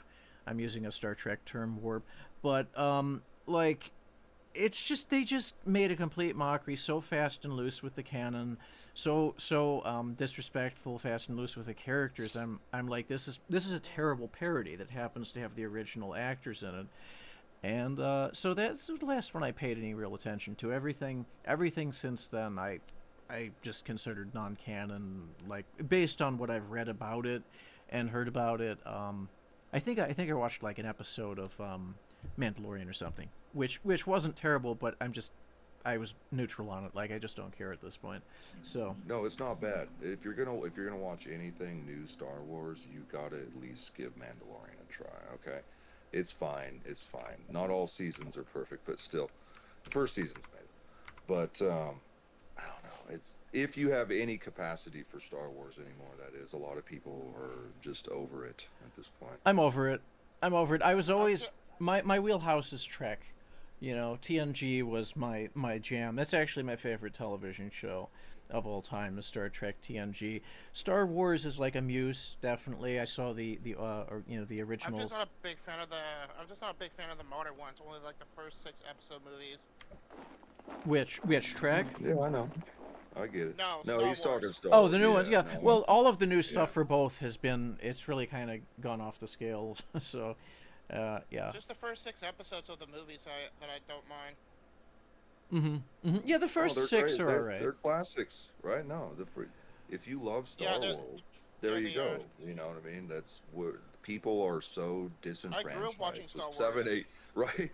I think the first time I probably seen it, I must have been 7 or 8. I think I don't know, but yeah, it was at a friend's house. I remember his mother was watching it, but Oh, I got a story yeah, for you.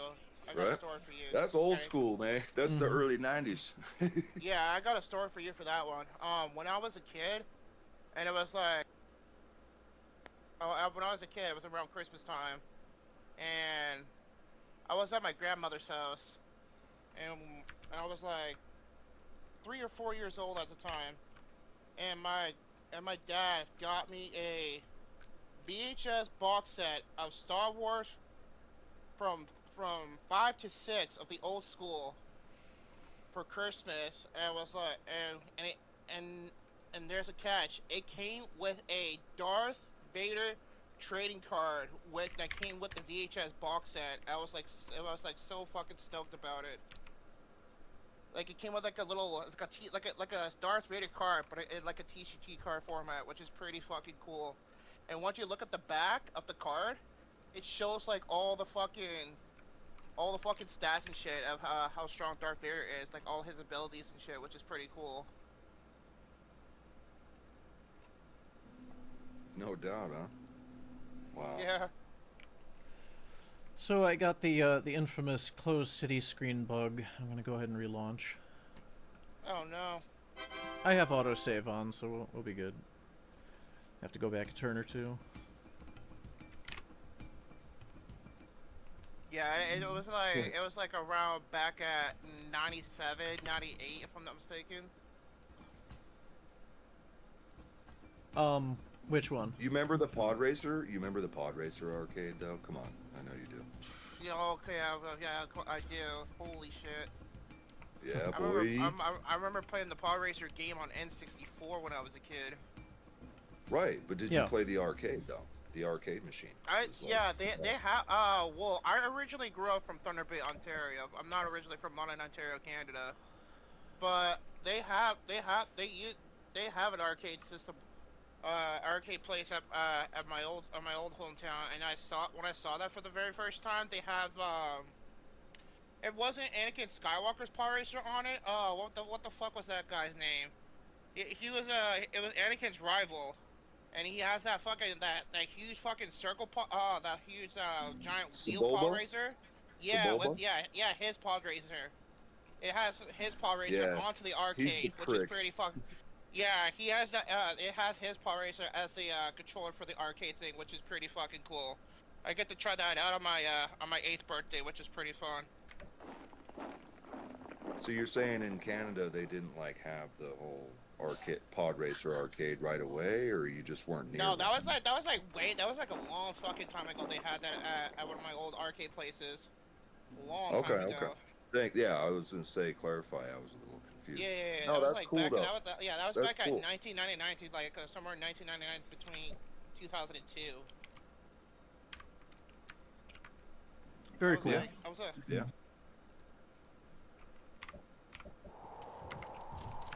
I loved it. I always thought it'd be really cool if I were to ever have an arcade cabinet. Me and my wife were like, "Yeah, we want the Pod Racer one, dude." And they also had the Right. they had the fucking Resident Evil one too as well, which is pretty dope. I fuck with that. Where you get to like shoot zombies and shit. Oh, you talking about was it yeah, you're talking about the zombie one. I remember Yeah. Brain Fart. It wasn't Resident Evil. It was No, no, it no, was no, no, something no, else. no, no, but something like that though. Yeah, Like yeah. it No, has, it's about yeah. yeah, you have like these fucking gun controller things, and you shoot at your screen type shit, and shoot zombies. Maybe Jeff can remember. You remember that game? The what was the zombie arcade game? Didn't really play too much of the early Star Wars. I remember like the No, he was talking about the arcade. Remember the arcade when you shot the zombies? What was that game? didn't play it. It's right on the tip of my tongue. I played the original one Hold with on, where you pilot the Millennium is it called Falcon. House of the Dead? Is that what it's called? House of the Dead. Thank you. I was like, oh, it's I like have to look that. invading me. Yeah, I have to look that up real quick. Yep, that's a classic. I remember playing the shit out of that one too, dude. Like in many arcades, in fact. Wow.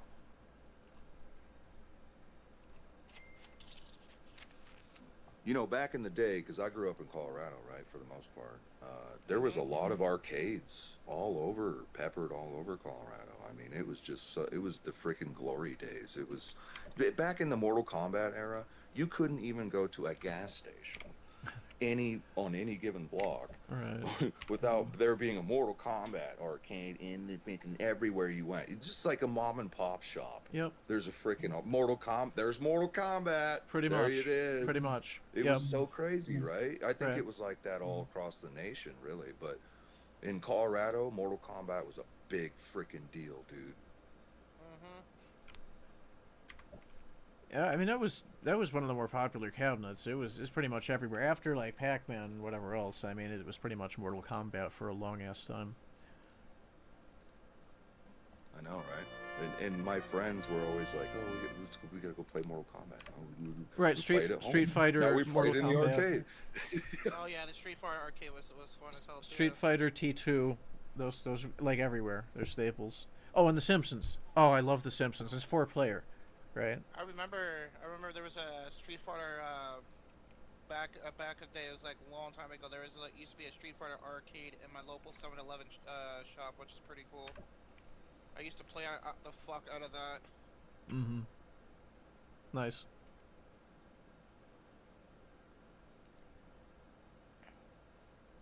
Yeah, arcade has gone out a little bit. I mean, just because the cabinets did, and I mean, it's certainly more economical. You get the console, but a lot of the arcade games are very replayable. Well, yeah, baby. You know, MAME. Oh yeah. Oh yeah. Oh yeah. Yep. I Scum- finally got into it last year. Did you know that? Well, last year, as in 2023, I got into it, and I've known about MAME for years, right? But I never actually downloaded the emulator. Picked an era of games. Do you want the 80s?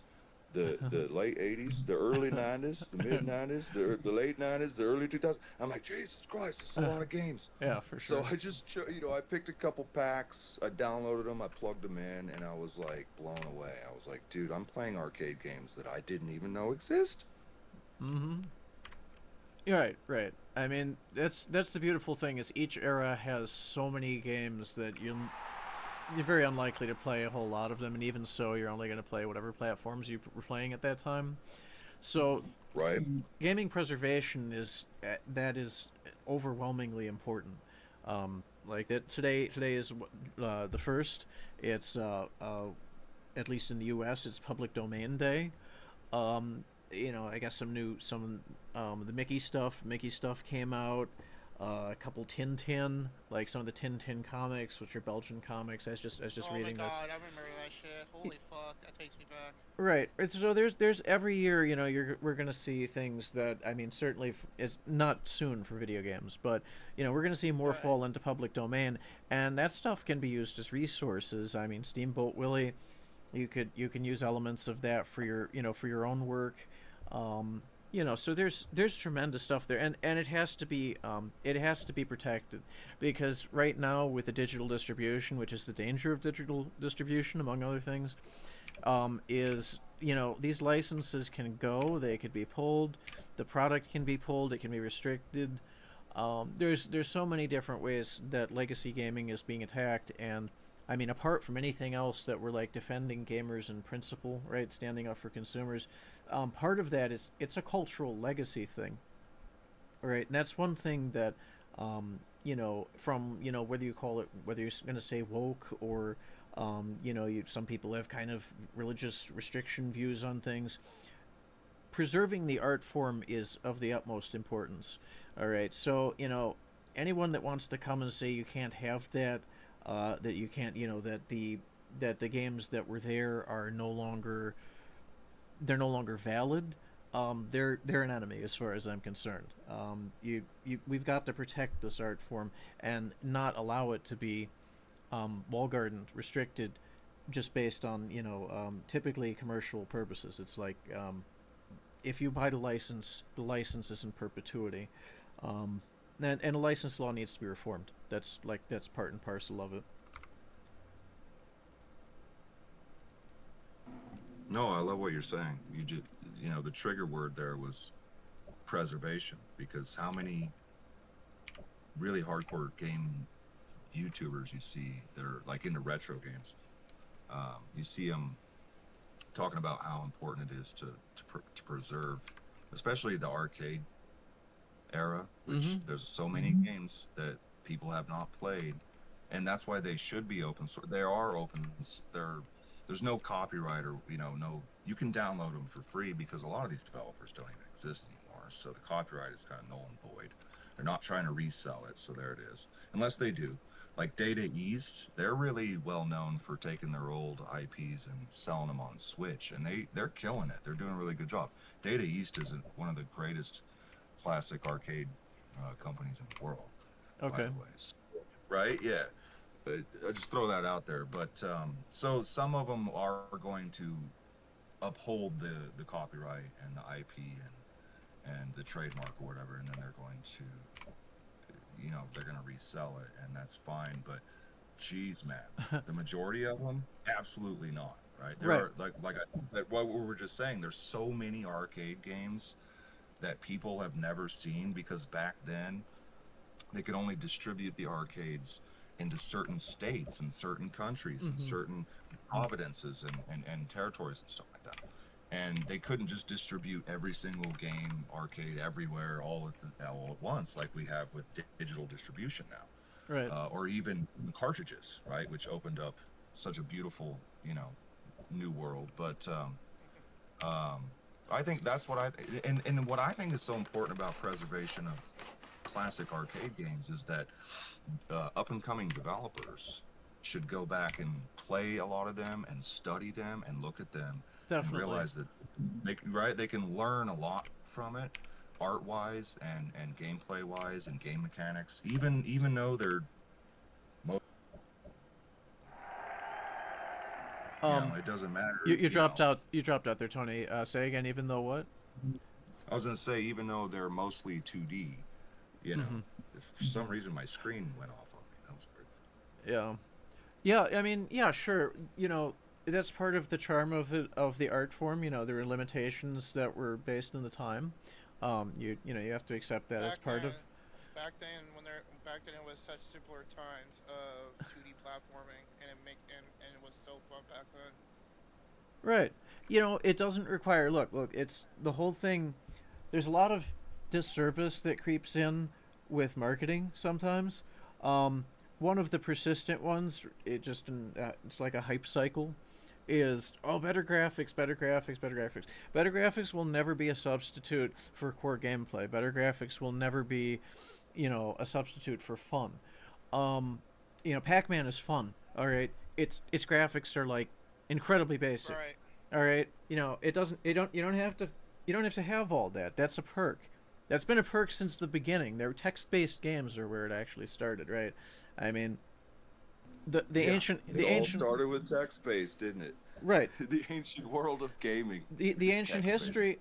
history is people had in like university research departments, they had like dot matrix printers. All right, we're talking printers that banged out based on pressure and a little bit of ink that was on a strip, outputs, right? And this is it's not. I mean, that's the printing they had. All right, it had like 100 dots per inch or something. It's something you could do very carefully if you have a quill hand, right? I mean, it's that level of resolution. But they were playing like what is the name of the game I'm thinking of here? They're playing basically Starship battle simulations where you're seeing the like something that looks maybe like the Enterprise with like an O and like a pipe, and then two like little slashes forward slash and backslash as like the ship model, and this is being printed. I don't know, every 30 seconds or something, or every minute, as it basically Battleship, right? It's basically Battleship in space, and you just you print out the moves, and this is something that could be done from different locations. So like say you're playing remotely, and they didn't all have screens at the time, and when they did, it was a monocolor screen, so you have an amber or green, and it's incredibly primitive, but it's the principle of the thing, right? It's the engagement. It's if the idea of your game is crap, and the execution is crap, the artwork is, I mean, in terms of visuals, that's not going to fix. That's not the game. That's not going to make the game. So that's been one, and the narrative problems that have cropped up more recently, like basically woke, quote unquote woke stuff. It's the same thing. That's not a having a moral posture is not a substitute for making a real video game. I'm sorry, that's not. You may be a great person. Okay, that's fine. It may have great graphics, but is it a friggin' game? Is it a good game? If you don't have that, you have nothing, in my view. Ooh, that's a drop the mic moment right there. I'll tell you. See, this is where I tell you, Jeff, you sound like me. Like that's why I just let you rip, because I very much feel that way too. As somebody who loves making 4K Ultra HD art, right, in 3D, right. I've been obsessed with it since I was 21, but now that I'm actually able to make really good 4K Ultra HD art, it makes you reflect on other art styles and stuff. So when you look at Unreal Engine 5, it wants to be super ultra realistic, right? Ultra HD, 4K, high level, ultra level ray tracing and global illumination and shaders to the max. But what does that do? At the end of the day, that takes away from art styles, right? When the more realistic it becomes, the less art style, right? I think you and I had this conversation. I think we talked about this. Yeah. I don't know if Right. it was in the last game or one of the other chats, but yeah, we definitely have. Right, and then I think that's it. See, that's what I'm Right. saying. It's so important to be able to, no matter how realistic you make something in a video game, that doesn't make the gameplay better, right? It's so silly. It It's so can stupid. If it you can don't have enhance the gameplay down, what does the graphics matter? Right? Exactly. It can add to a game, but if any element of a game is distracting from enjoyment of the whole game, right, the whole concept. I mean, from a production standpoint, if it was I've never been in a position where I oversee anything in gaming, but I have small business experience. If anything becomes that much of a distraction, from the core mission, right, and its enjoyment in the case of gaming, jettison that thing, right? Get rid of that element, or nerf that element, or readjust it something else. It's bad art, it in spite of like really beautiful graphics, there's just very questionable and poorly executed art coming out lately, and that's got to be observed. Yes, as a consumer, you could say, "Oh, it's unsatisfying. Yeah, it's dog crap. You ruined the series, whatever." But there is a deeper level here, right? When we step back, these are works of art. These should be preserved and ought to be preserved for just as long as all of the other art humankind has. Okay, it's like there's a whole lot of it. I see no reason why video ancient games. art. right? There, Ancient art, very important. right. I posted something the other day. You never see a cave art depicting a salad. You see cave art, with the buffaloes and the horses and everything else. So we knew kind of what moved them at the time. Um, that should be a reflection of culture, and it is a reflection of culture. And so yeah, that's true for video games as well. And I think like that's the standpoint that after all is said and done with whether a company stays or goes, or who leaves what company or any of that, is it good quality art? Does it reflect the culture and the artistic interest of the time and the people that made it, and what does it say about the culture? That's something that's a bigger concern, and most gamers are more interested in playing games than really digging into that. But I think we should change. We should try to change that a little. We should widen our horizons on that, because that's an essential conversation to have, and it's one the media will be a big loser on, because whether it's like fake critique or just open promotion of whatever, they aren't handling the cultural aspect of it, and that must be addressed.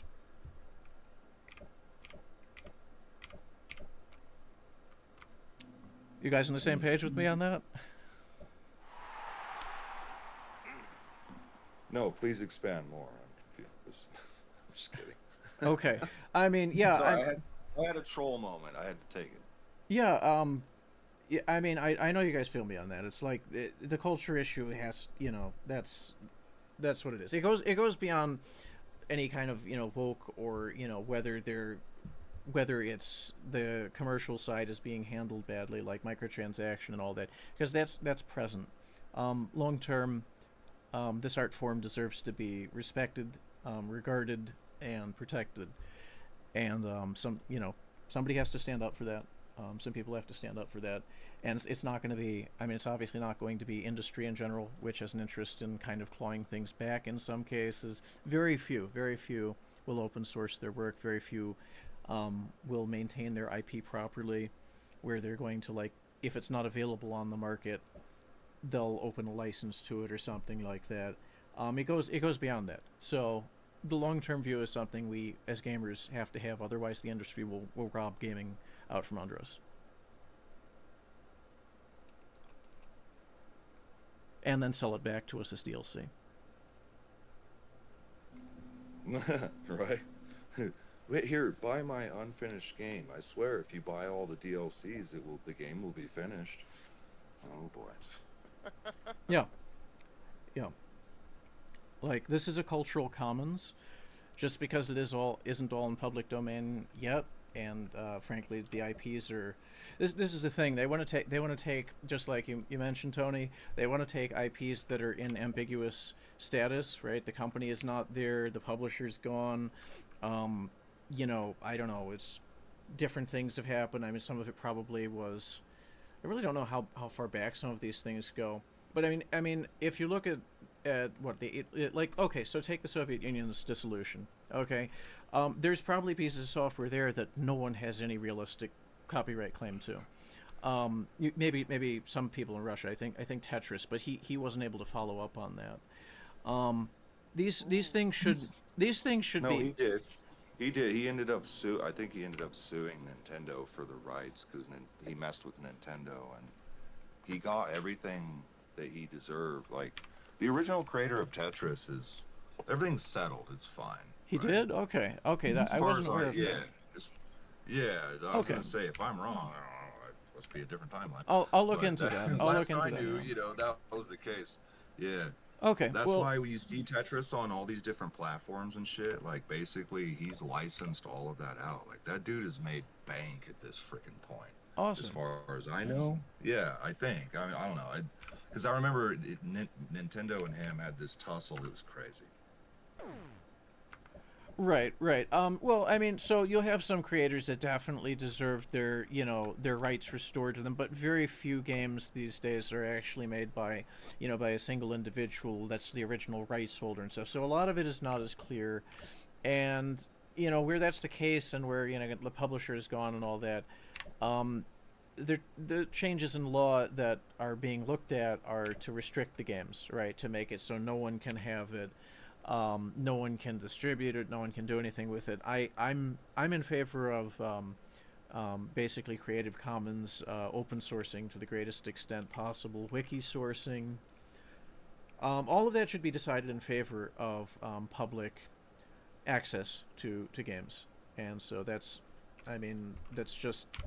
it's a rights Wait, you're issue. saying, It's a are creative you freedom saying issue. yeah, well, I have to ask you, you're saying every game should be open source, like the code? No, no, no, no, no.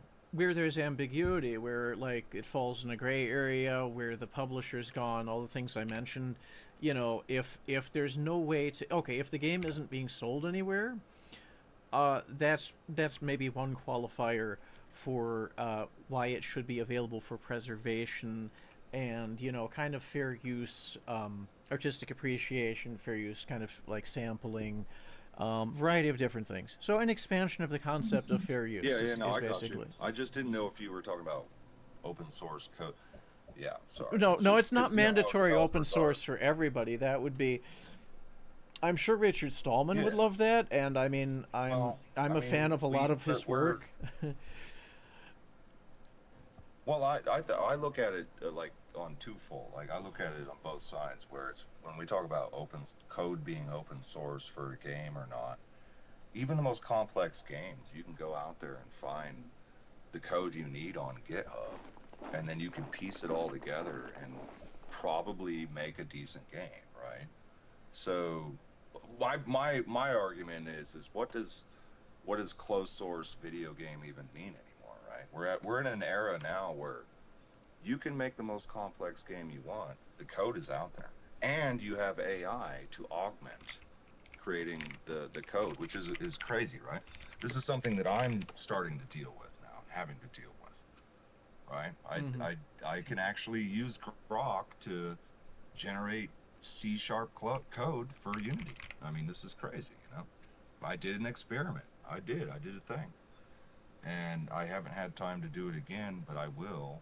Um, Apparently, I can basically make it do whatever the fuck I want for the most part, as long as I know what I really want and I know how to implement it, right? Because Mhm. I was talking to developers last night about how it doesn't matter how much you use AI to generate code, right? You still have to understand how to implement it within the engine, right? Plug everything into the inspector, and you have to understand game objects and prefabs and all of that comes with it. And so AI can generate code for you, but it's not going to do everything for you in the engine, right? That's what we were talking about. That was kind of one of the topics of discussion. Mhm. So I find that very fascinating because there's a lot of people who think that they can just use AI to generate code and now all of a sudden you're a programmer. It doesn't really work that way. You have to already have established yourself as a programmer to be able to take the AI code and implement it properly. Right. So I'm sorry, I'm getting really technical here, I know, but Well, I hear your passion. As a developer, I hear where you're coming from. It's establishing that is pertinent to there's a lot of even gamer kind of confusion and ignorance on some of this. So, much less the general public, which wouldn't know an app from peripheral. Okay. But yeah, I'm referring to the finer points of letting it's basically archival and fair use is what I think I know, is. I'm sorry. I went off topic there. I went on a tangent there, so forgive me. No, I hear you, dude. The Yeah. archival thing, though, no, I really do. I do have a passion for that, like very much so. Mm. And I think a lot of my friends and people in my guild, they share the same sentiment, you know. Outstanding. Yeah. Yeah. I mean, at a basic level, it's just like sharing the tools of the trade for an art form that you love. And yes, I mean, there I think I'm not an anti-proprietary software guy. It's not like I think that everything has to be open source, and that and certainly what you said about AI. I mean, that's basically what you said. I'll agree with everything you said on that. You don't get away with being a serious. You're not a developer if you're letting AI cook your code for you, right? You can use it to troubleshoot. You can use it to pinpoint, get templates. You're not a developer if AI is doing the the real lifting, and forget assembly, because I mean, and I don't mean literally like compiling or anything, or assembly language, which particular terms of art here. Yeah, if your AI is putting the picture together for you, what you have is you're an assistant to an to an AI dev, and that's pretty pathetic. I mean, Right. Right. And well, think about it. All it does is it creates a script for you. You can give it a beautiful prompt. You can say, well, I want to do this thing, whatever given thing is, fill in the blank, and it will understand it. But you have to tell it, of course, I want it to be a C# script or C++ or Java. Obviously, you need to know your language from right off the bat, and that's where it goes back to, like, right?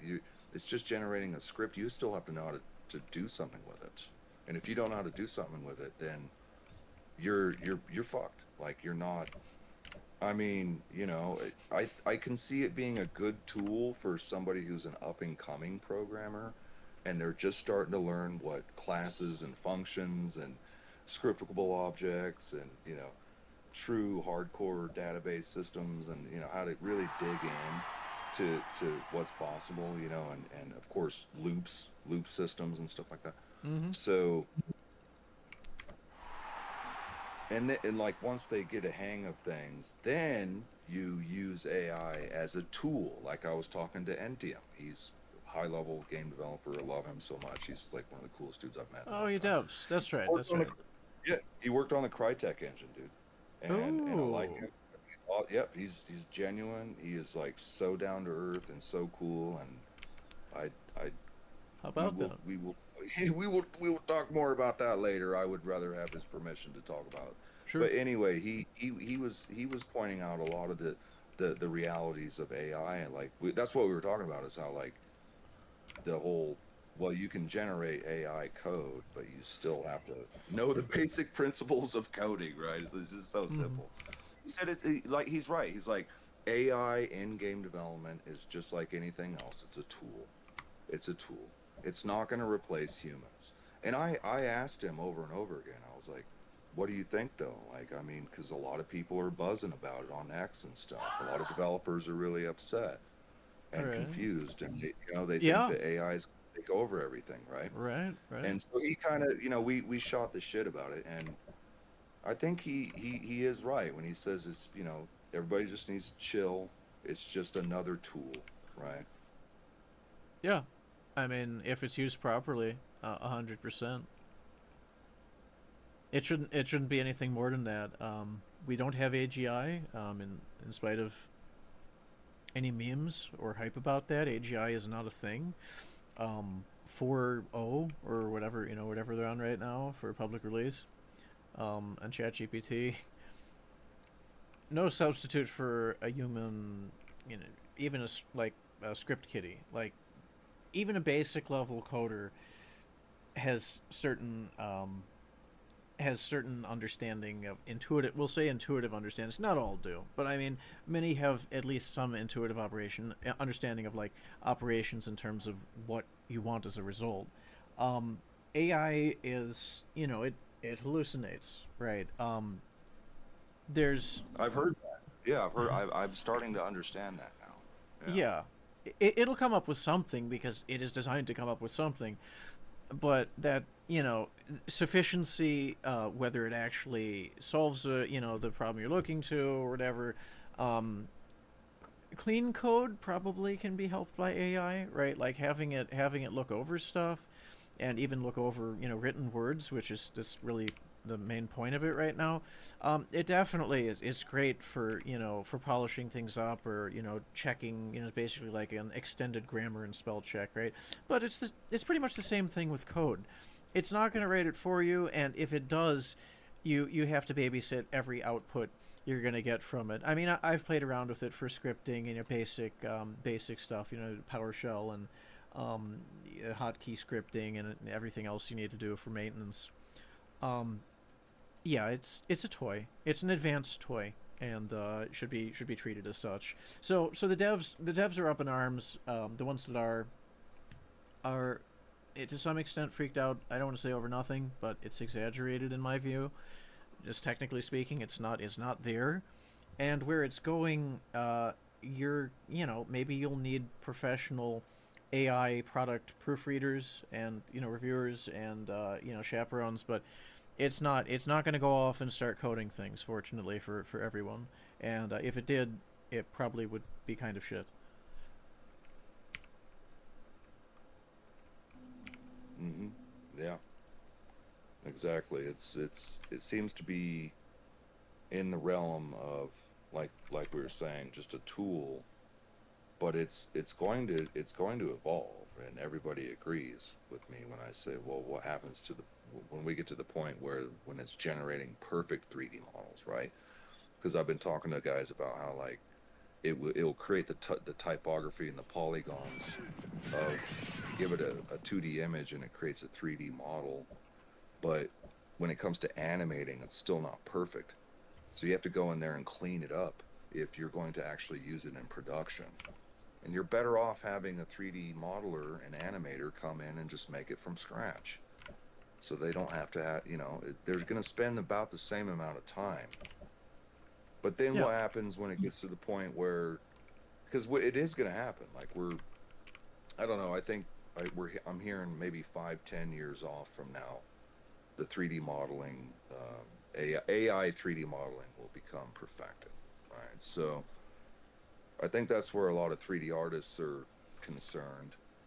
Myself, maybe included, I don't know. I mean, but again, that's where Entium said it doesn't matter. No matter what, it's still a tool, because we talk about how important it is for HI, the human intelligence, right? That there still has to be that human touch, and it is important to have human beings create models, because maybe there's still room for humans to create models that have never been done by the AI. I don't know. I mean, but it's for now, of course. But eventually, that's not going to be the case. So it's a very it's a very complex subject. Mm-hmm. I'm trying to understand it myself as a 3D artist. Yeah, many unknowns. Many unknowns. Creatives are in just as big are just as much in the dark on the rate of progress and the ultimate developments as the technical community that's propagating the developments of it. Yeah, many unknowns. Basically, the impact is going to be so broadly felt. Creatives may be feeling it more acutely, or maybe just more willing to express it in a very public and pointed way.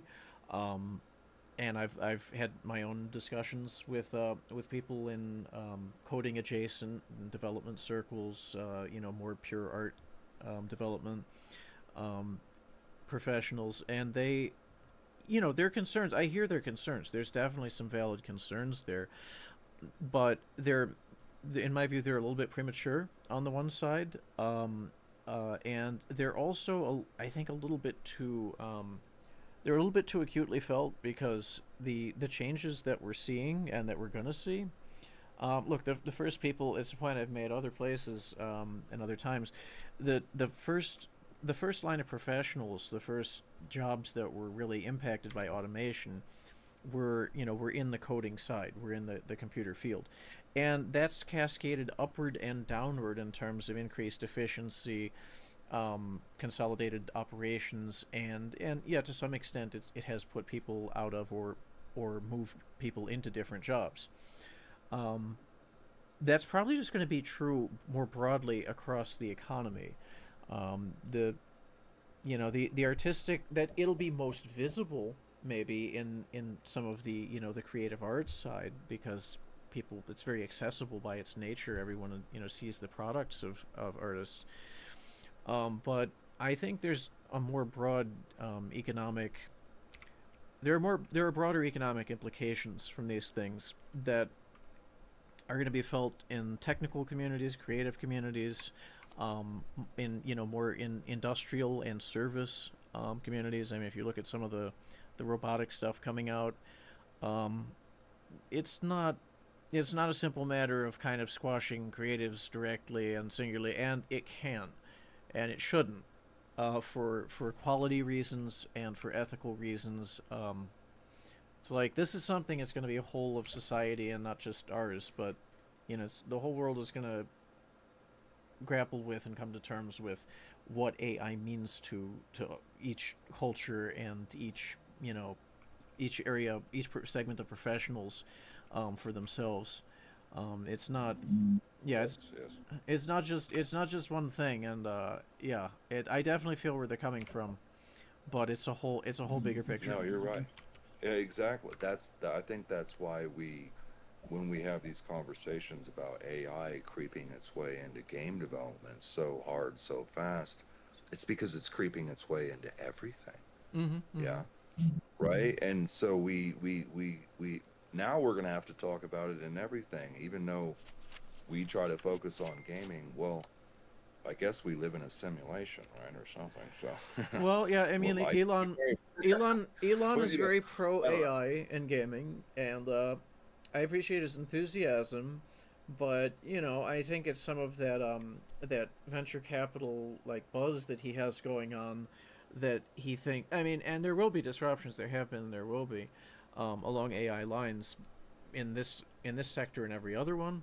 But I would sound a note of caution. I mean, if I were one of his advisors on that particular thing, it's like games are not they're not widgets, right? And even he found out, like, just as a case example, when he tried to fully automate his Tesla production lines, he found out that there's actually some jobs that humans just do better, right?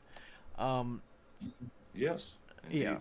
yeah. You It's can't not going take to be a away that simple human element.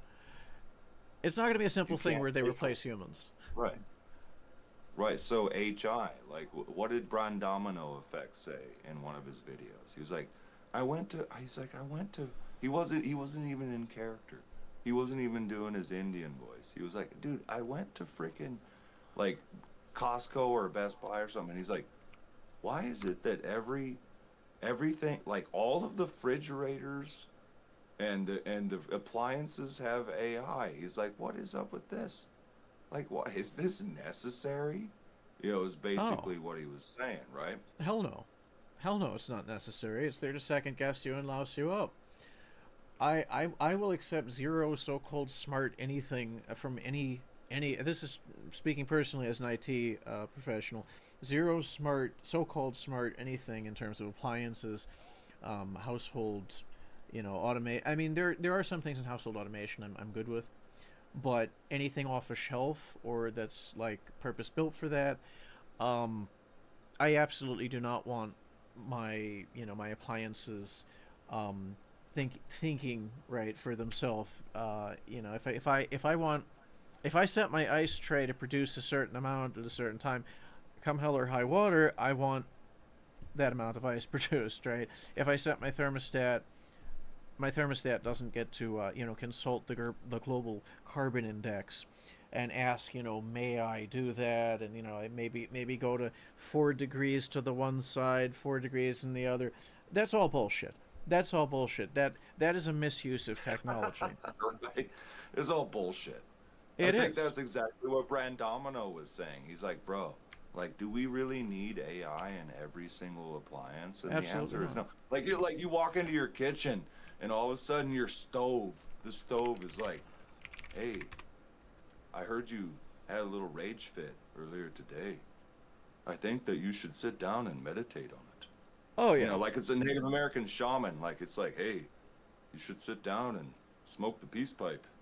Okay. Yeah, I've never heard of and it. meditate on it, I and never heard of everything will this be guy, but fine. yeah. And you're like, what? You're like, Stove, fuck you, shut up.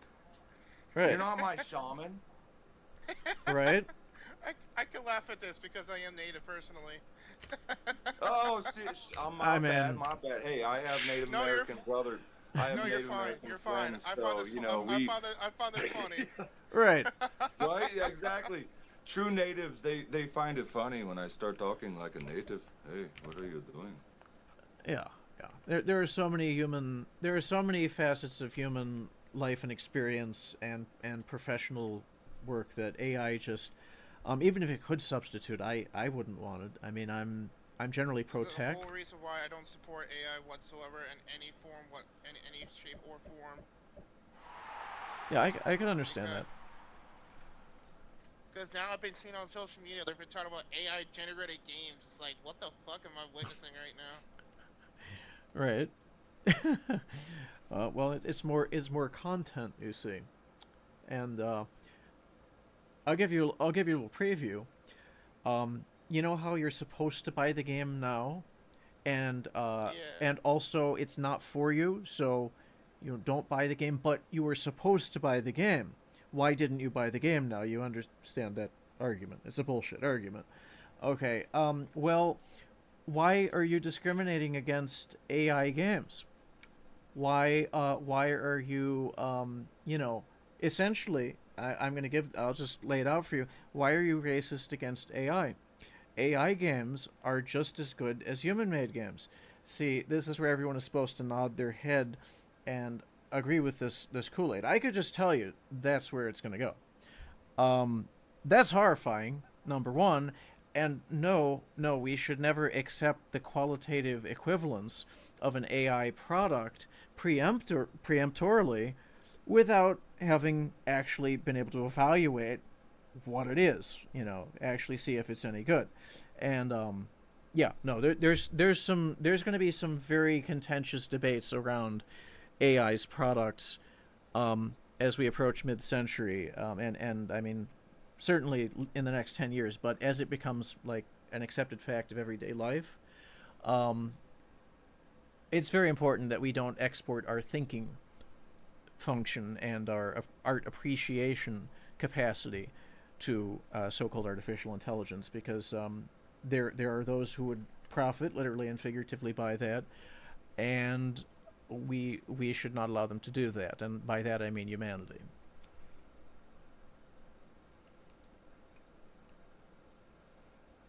I just rather to see like actual developers make actual games, not like having AI do shit for them. Right. I agree with you, dude. That's where I'm at. I mean, that like we said, AI can be a tool to. Hollywood has been using AI tools to help them with specific animations and like fluid animations and stuff like that and CGI and stuff. There's nothing wrong with Right. that. That's cool. That's cool. But so we could use AI to augment film and gaming industry, but it, I'm vehemently against uh, like a certain threshold being broken. I think that if you go over 30, 40% of your game is AI generated content, I think that I don't like that. So that's my stance. I think a lot of developers agree with me for the most part. Unless they're obsessed with AI, I don't know, whatever, it's cool. But you know, it doesn't. Now the human element still matters. You still need real writers. You need human beings writing the stories, writing the scripts, creating the main quests, side quests. You know, let's say it's an RPG, right? And really solid side quests and main campaigns as well. Like it can't just be willy-nilly. It has to be thoughtful. And of course the art, meaning the models, the animation, and of course the visual effects, the sound effects, sound design, and the music has to all come together. And I don't care how advanced AI gets, it's still not going to have it, the weight and the meaning as if a human being did it, right? I think that's the conversation that we're having at the end of the day, you know. It's not gonna have the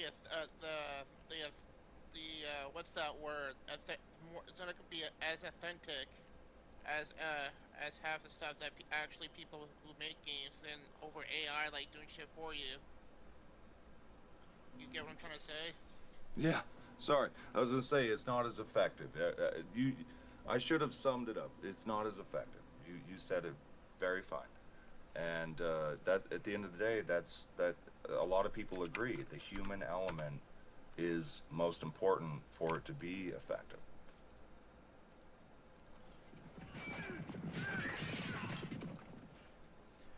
Yeah, I think we'll get the opportunity to see the difference in at length as time goes on, and my instinct is we're going to appreciate the human made and crafted and more human made and crafted products than we will the generated ones.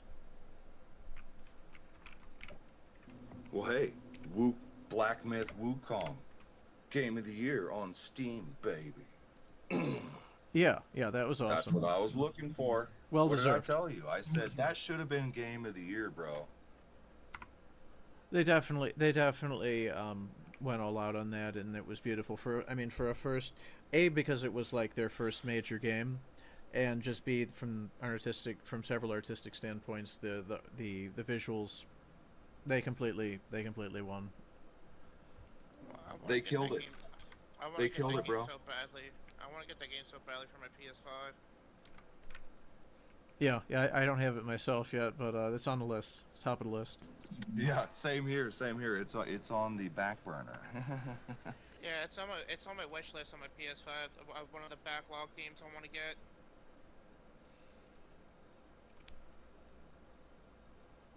I watched a dude stream it. He's one of our guys from MGGA, and I'll tell you what, I was just blown away. I was like, dude, I'd seen the trailer, but I never actually watched anybody play it. And at that moment, I said, yeah, I gotta buy this game. I can't wait.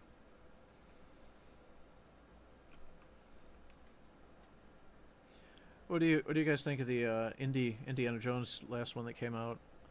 It looks pretty good, right?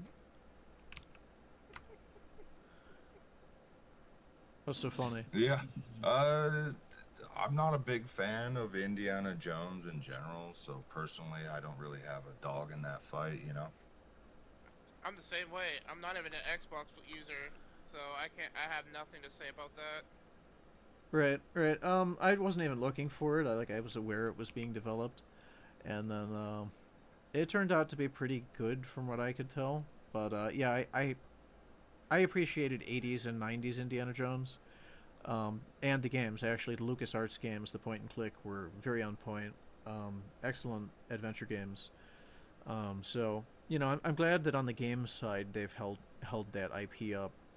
On the film side, definitely not have no interest in the last one. Crystal Skull was pretty it was pretty weak. Definitely the weakest indie film. So yeah, no accounting for that.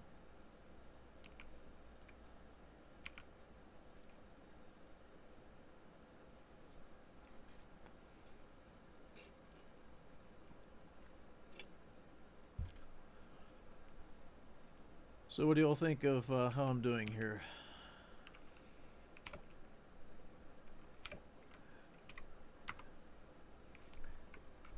You see the game?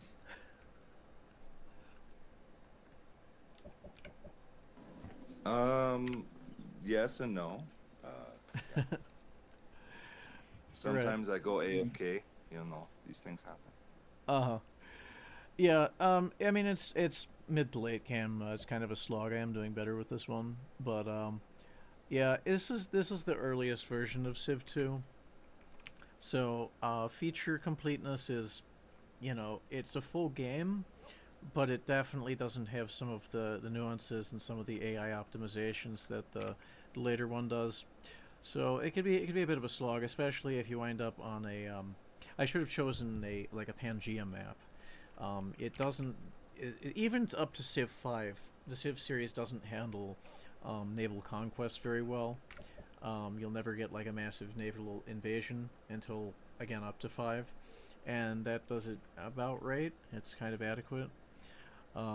This game, because it's like a C map, um, it's a lot tougher. Plus, I'm playing on Emperor, so not doing what I would probably do on lower difficulty level. It's been a little too long since I played this one to do that.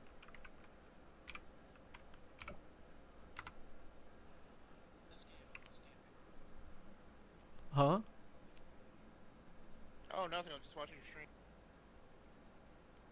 Yeah, I could barely hear you there. Yeah, it's like this is it's kind of a slog, honestly.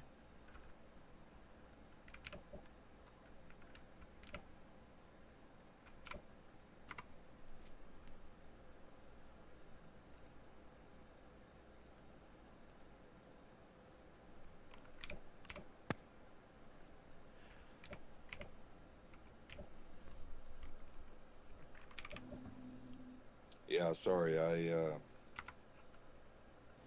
had to leave the room because Maritza's obsessed with Squid Games, so there we go. Understandable. Yeah, it's a good series. Yeah. Yeah, I heard the Yeah, second she's season's watching. Been, yeah, I heard Yeah, the season second 2? season's been yeah, the hair's been popping off. Yeah, I watched the first one. Not a bad series. It's fun. It's definitely fun. I didn't have time to watch it. She was like, "I'm gonna binge watch it." I was like, "Okay, you do that." Yeah, it's kind of a way to go. I hate waiting for the series to drip out. Game of Thrones kind of burned me and burned a lot of people on that.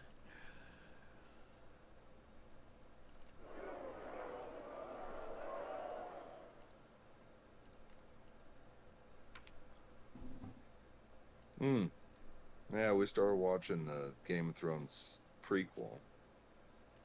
Oh, House of the It's Dragon. not bad, I guess. Yeah, House of the Dragon. Yeah. Watched season 1, top to bottom. So it's What- disturbing, though. Disturbing? Like the amount of gore was probably worse than 3 seasons of Game of Thrones. Like, Jesus Christ. Yeah, Mom used to be obsessed It with was Game of bad. Thrones. they started quick with that, but what I did appreciate is the dragons, they started right in season 1 and didn't have to wait to see a dragon until it was season 3 or some ridiculousness like that. Oh yeah, no, it's a prequel. It was about the age of the dragons, Right. which is the beauty of that era, right? When you go back to, that's I love the Dragon Age. That's a big deal for me. I love dragons. I drew dragons when I was in high school and college, like obsessively. Nice. Here soon, I will. Yeah, I'll post them on X. Don't worry. Don't you worry. I'll post them all. I look forward to seeing that. Yeah, and they're all unique. So that's why I always appreciated Game of Thrones, because they introduced the dragons in like a way where it's like, oh no, this is epic. Like, this is a serious thing. Right? These are dragons. Like, you gotta be Hey, careful. Shadow, Don't fuck are around. you You know what I mean? Shadow, are you a fan of watching the Lord of the Rings series? You're asking me? Series?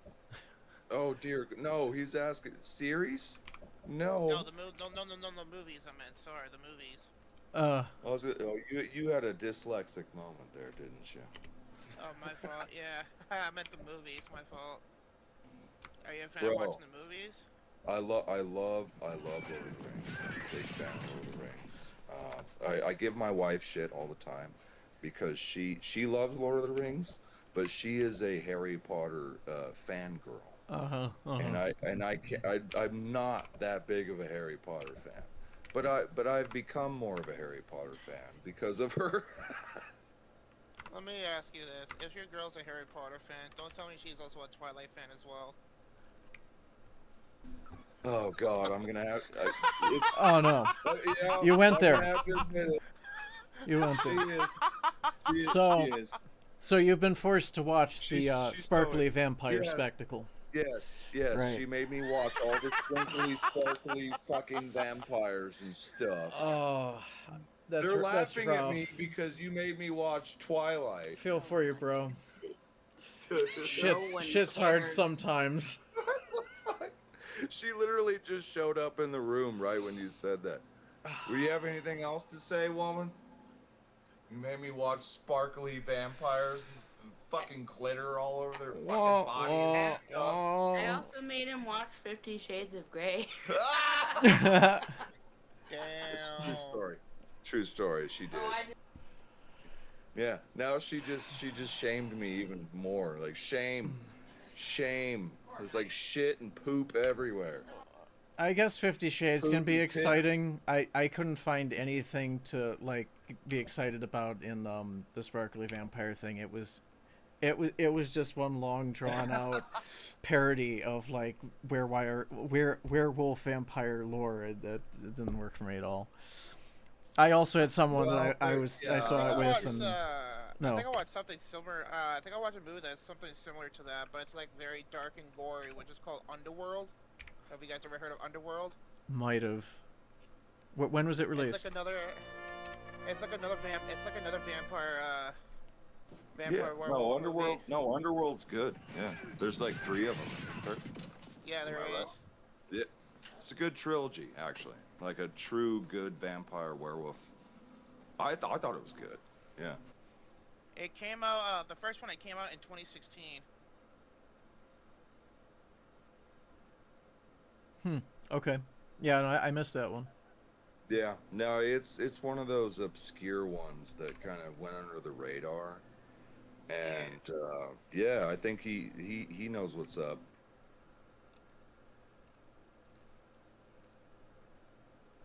I just love everything because I love Kenpachi. Sorry, I had to look at your name again. You have such a weird name. Kenpachi Zaraki. Yeah, it's Bleach. My fault. I'm an anime watcher. Gotcha. I was gonna say, like, what the fuck are you? Like, are you from Japan? No, you are from Canada. You are from Canada. Oh my god. I'm an anime watcher. That's why. What are you doing? Yeah. There's that. There's Underworld. What's the other one? Blade. Blade's another good one because I watch these kinds of. I like watching these kinds of movies. Blade, Underworld, Twilight. It's because I'm a Blade? huge fan. Bro, Yeah, Blade is like classic Marvel rated R shit, bro. Yeah, because I I'm a love me huge some fan. Blade. I mean, I'm a huge fan with anything when it comes to vampires and werewolves, because I'm into that kind of mystical creature era, which is so fucking cool. Mm-hmm. Right. Well, you love Castlevania then, don't you? Oh yeah, I've seen some of the Castlevania animations. They're pretty alright. But have you played the games? Right. The only one that I played is Aria of Sorrow, and that's about it. Oh, Game Boy Advance, huh? Yeah. And it's on a PlayStation port. That's the only one that I played on. You can get the Game Boy Advance Castlevania collection on Switch, and probably PS4 and 5 as well and whatnot. But exclusively I got it on Switch because that makes sense, you know.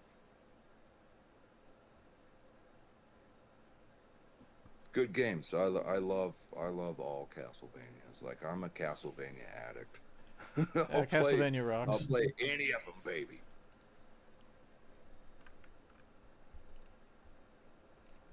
The other one that I want to. What's that, Jeff? Sorry. Yeah, Castlevania rocks. I haven't played it since the NES days, but based game, for sure. Yeah, because I watched you need to get back into it, I watched a dude. YouTube play. Yeah, I watched a YouTube I will eventually. playthrough. And a YouTuber goes by the name Proton John, and he did a playthrough of Aria Sorrow, which is pretty cool. And it gets me want to play it because it looks so fun to play. Isn't Aria of Sorrow like a clone of Symphony of the Night, right? It's the open world one. Am I right, or am I wrong there? Did I get that mixed up? The Aria of Sorrow one takes place. I can't remember the fucking year. But it's basically like inside a. I can't fucking remember, man, because I never played. Like I said, it's my only fucking only Castlevania game that I played. Right. Because I never played any. Yeah. So is it open world? Can you walk around in the castle and stuff? Yeah, you can. Yeah, I think that's the one. That's the Symphony of the Night clone. So make sure you, dude, pick up Symphony of the Night. Everybody loves Symphony of the Night for a reason because I played it back when it came out. because it's the first time that you actually get to walk around open world in Dracula's castle and outside as well. So it's just so solid, you know. And I think Aria of Sorrow was the one that was the clone to Symphony of the Night. So if I'm wrong, you know, call me out. It's fine. There's a lot of Castlevania games across Game Boy Advance, DS, and Super Nintendo and Nintendo. So.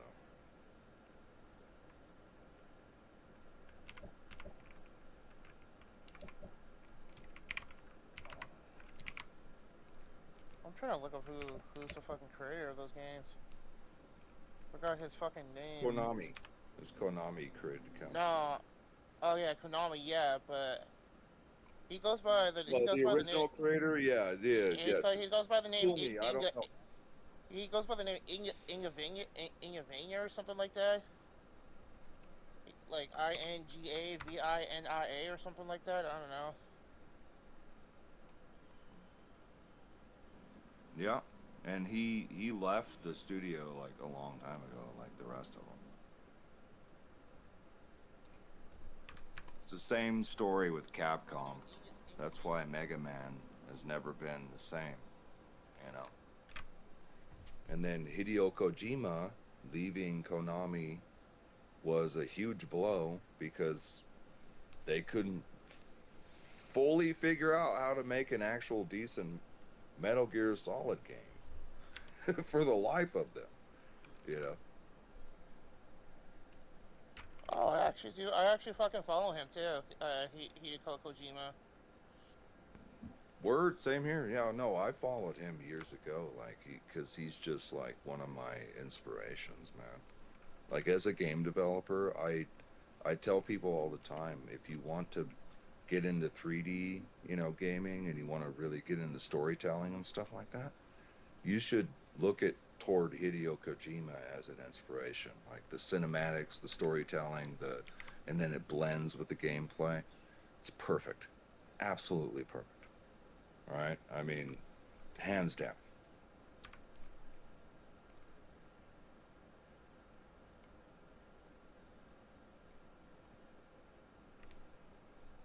He's a genius. He's a ninja in the gaming industry. You know, I mean, I have zero connections with him at all. But I would love to be able to sit down and actually have some kind of conversation with him because his mind. I love how he loves Hollywood and cinematics, and he wants to blend that with gaming, right? And he's proven it over and over again. I mean, Death Stranding is a really good product, by the way, you know.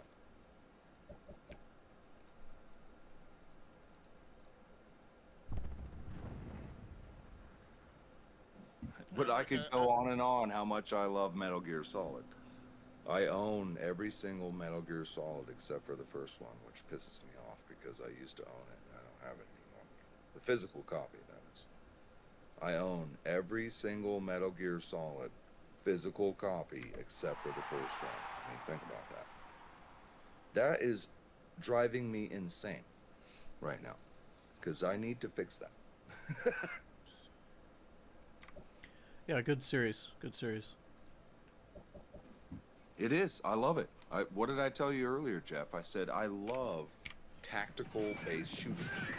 I love the more realistic aspect, you know, whether you're in a SWAT team or, you know, your SOF, Special Operation Forces, right? I love it. I was You know, the same way with Division and what's the fucking other game?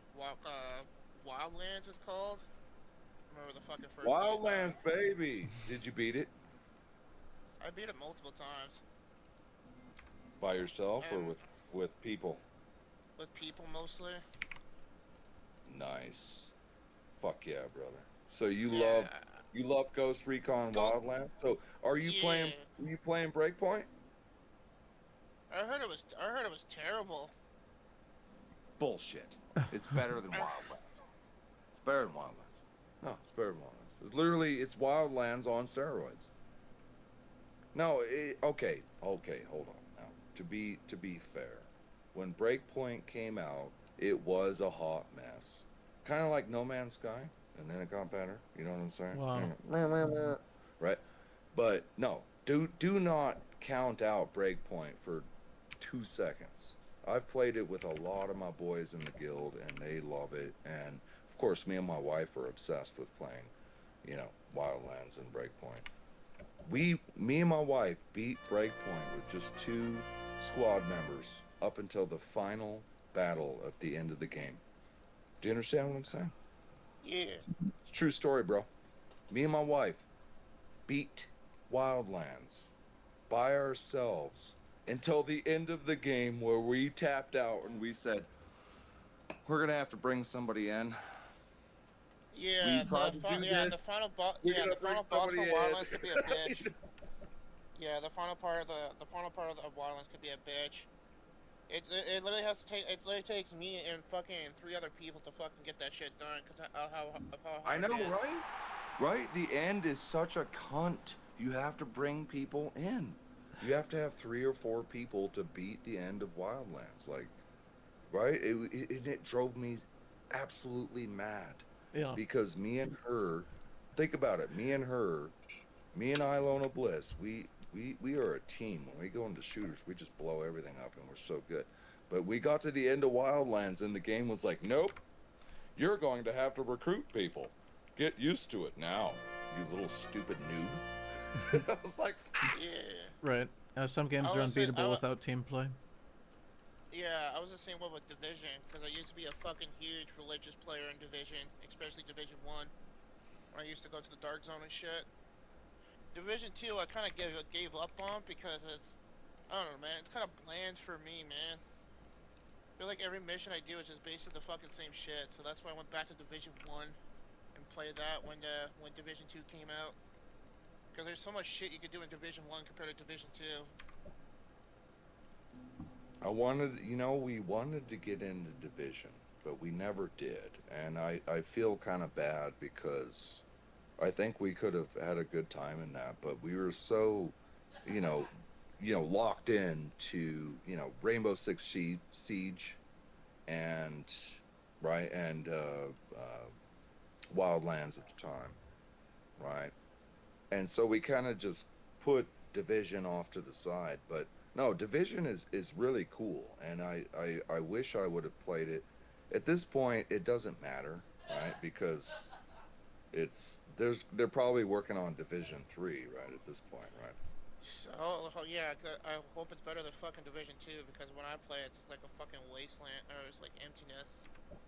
But compared with Division 1, it has more liveliness to it, in my opinion, because there's so much fucking shit you could do in that game. You could go into the Dark Zone, fuck with some people in PvP, or you could go into missions and do some co-op missions with other players randomly, or you could basically just like do like supply drop runs in the Dark Zone. Like there's so much shit you could do in Division 1 and it's unreal. Right? No, I get it. It's basically Wildlands and Breakpoint, but more of an MMO. Like they blended the two together, right?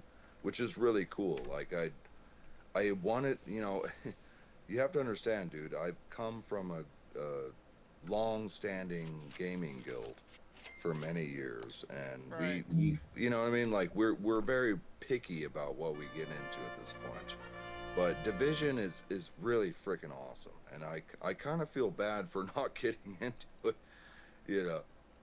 No, I've been in like I've been a meth addict with Division, cause I love the mechanics in the game where you can like create your own like builds, create your own like builds with the gears and shit that you get from every mission that you do. And I love the creative aspect with that game.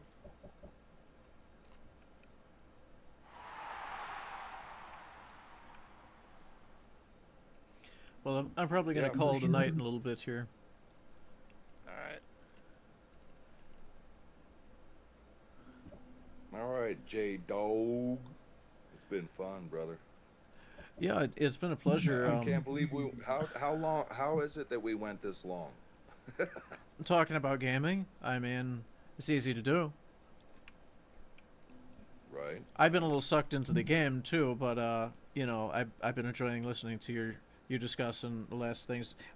Division is not one I'm familiar with, so I mean, but yeah, the rest of what we talked about, it's awesome games, awesome games. I'll check Division out too at some point.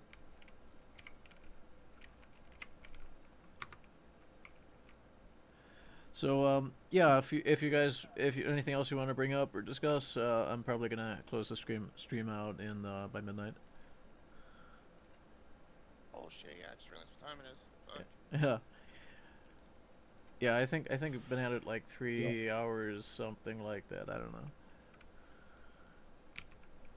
Word. I was gonna say, well, I think we've gone long enough, and we could probably clip some things from this episode, and Oh yeah, yeah. There's content Uh-oh. here, so we'll Yeah. look at that for sure.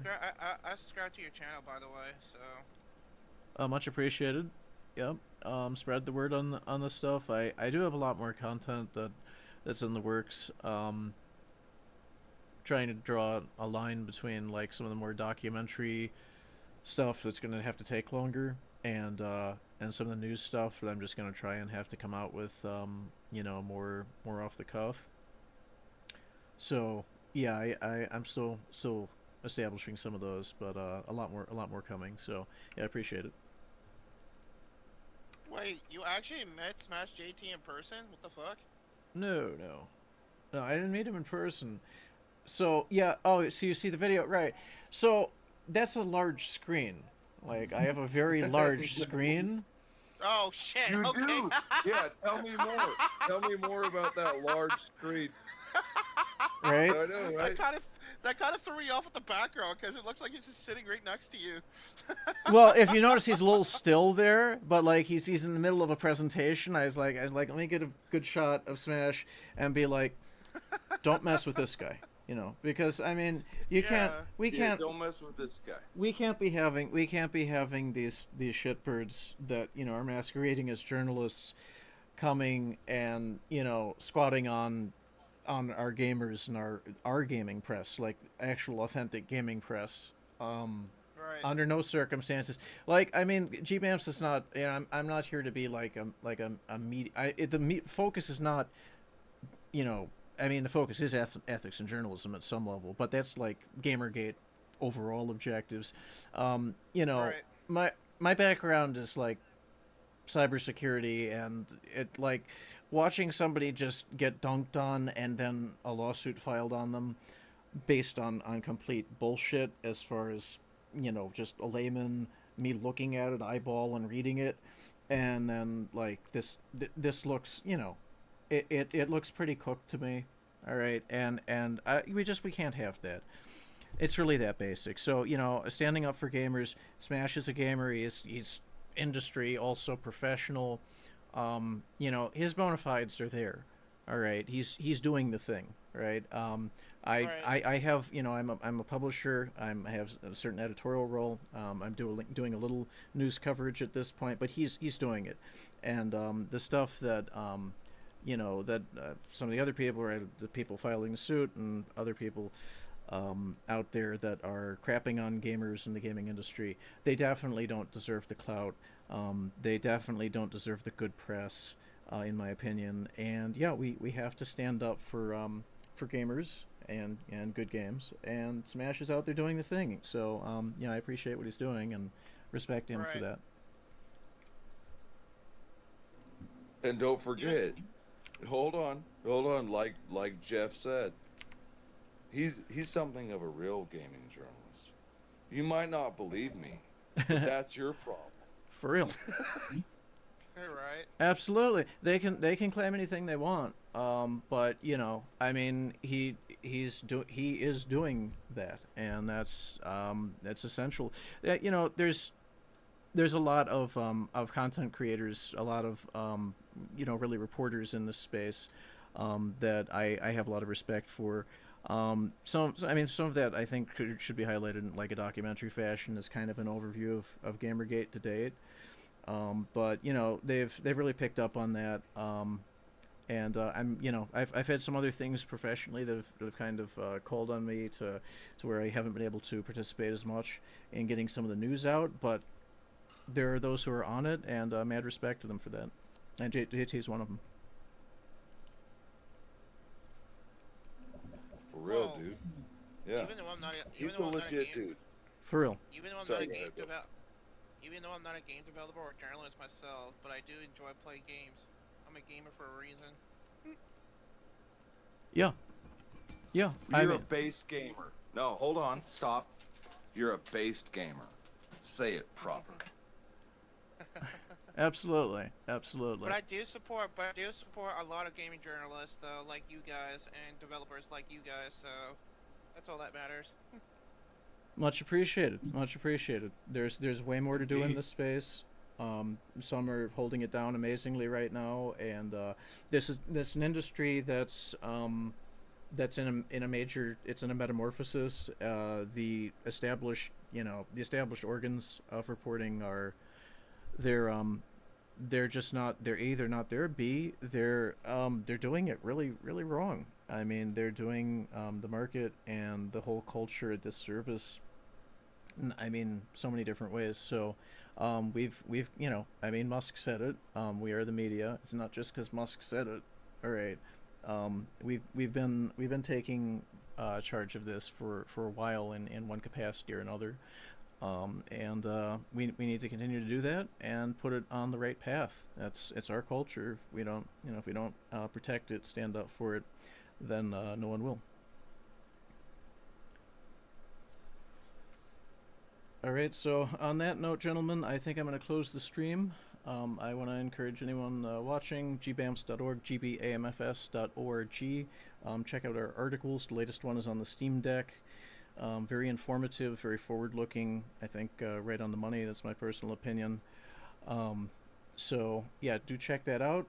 Please like and sub to our YouTube channel. It helps tremendously.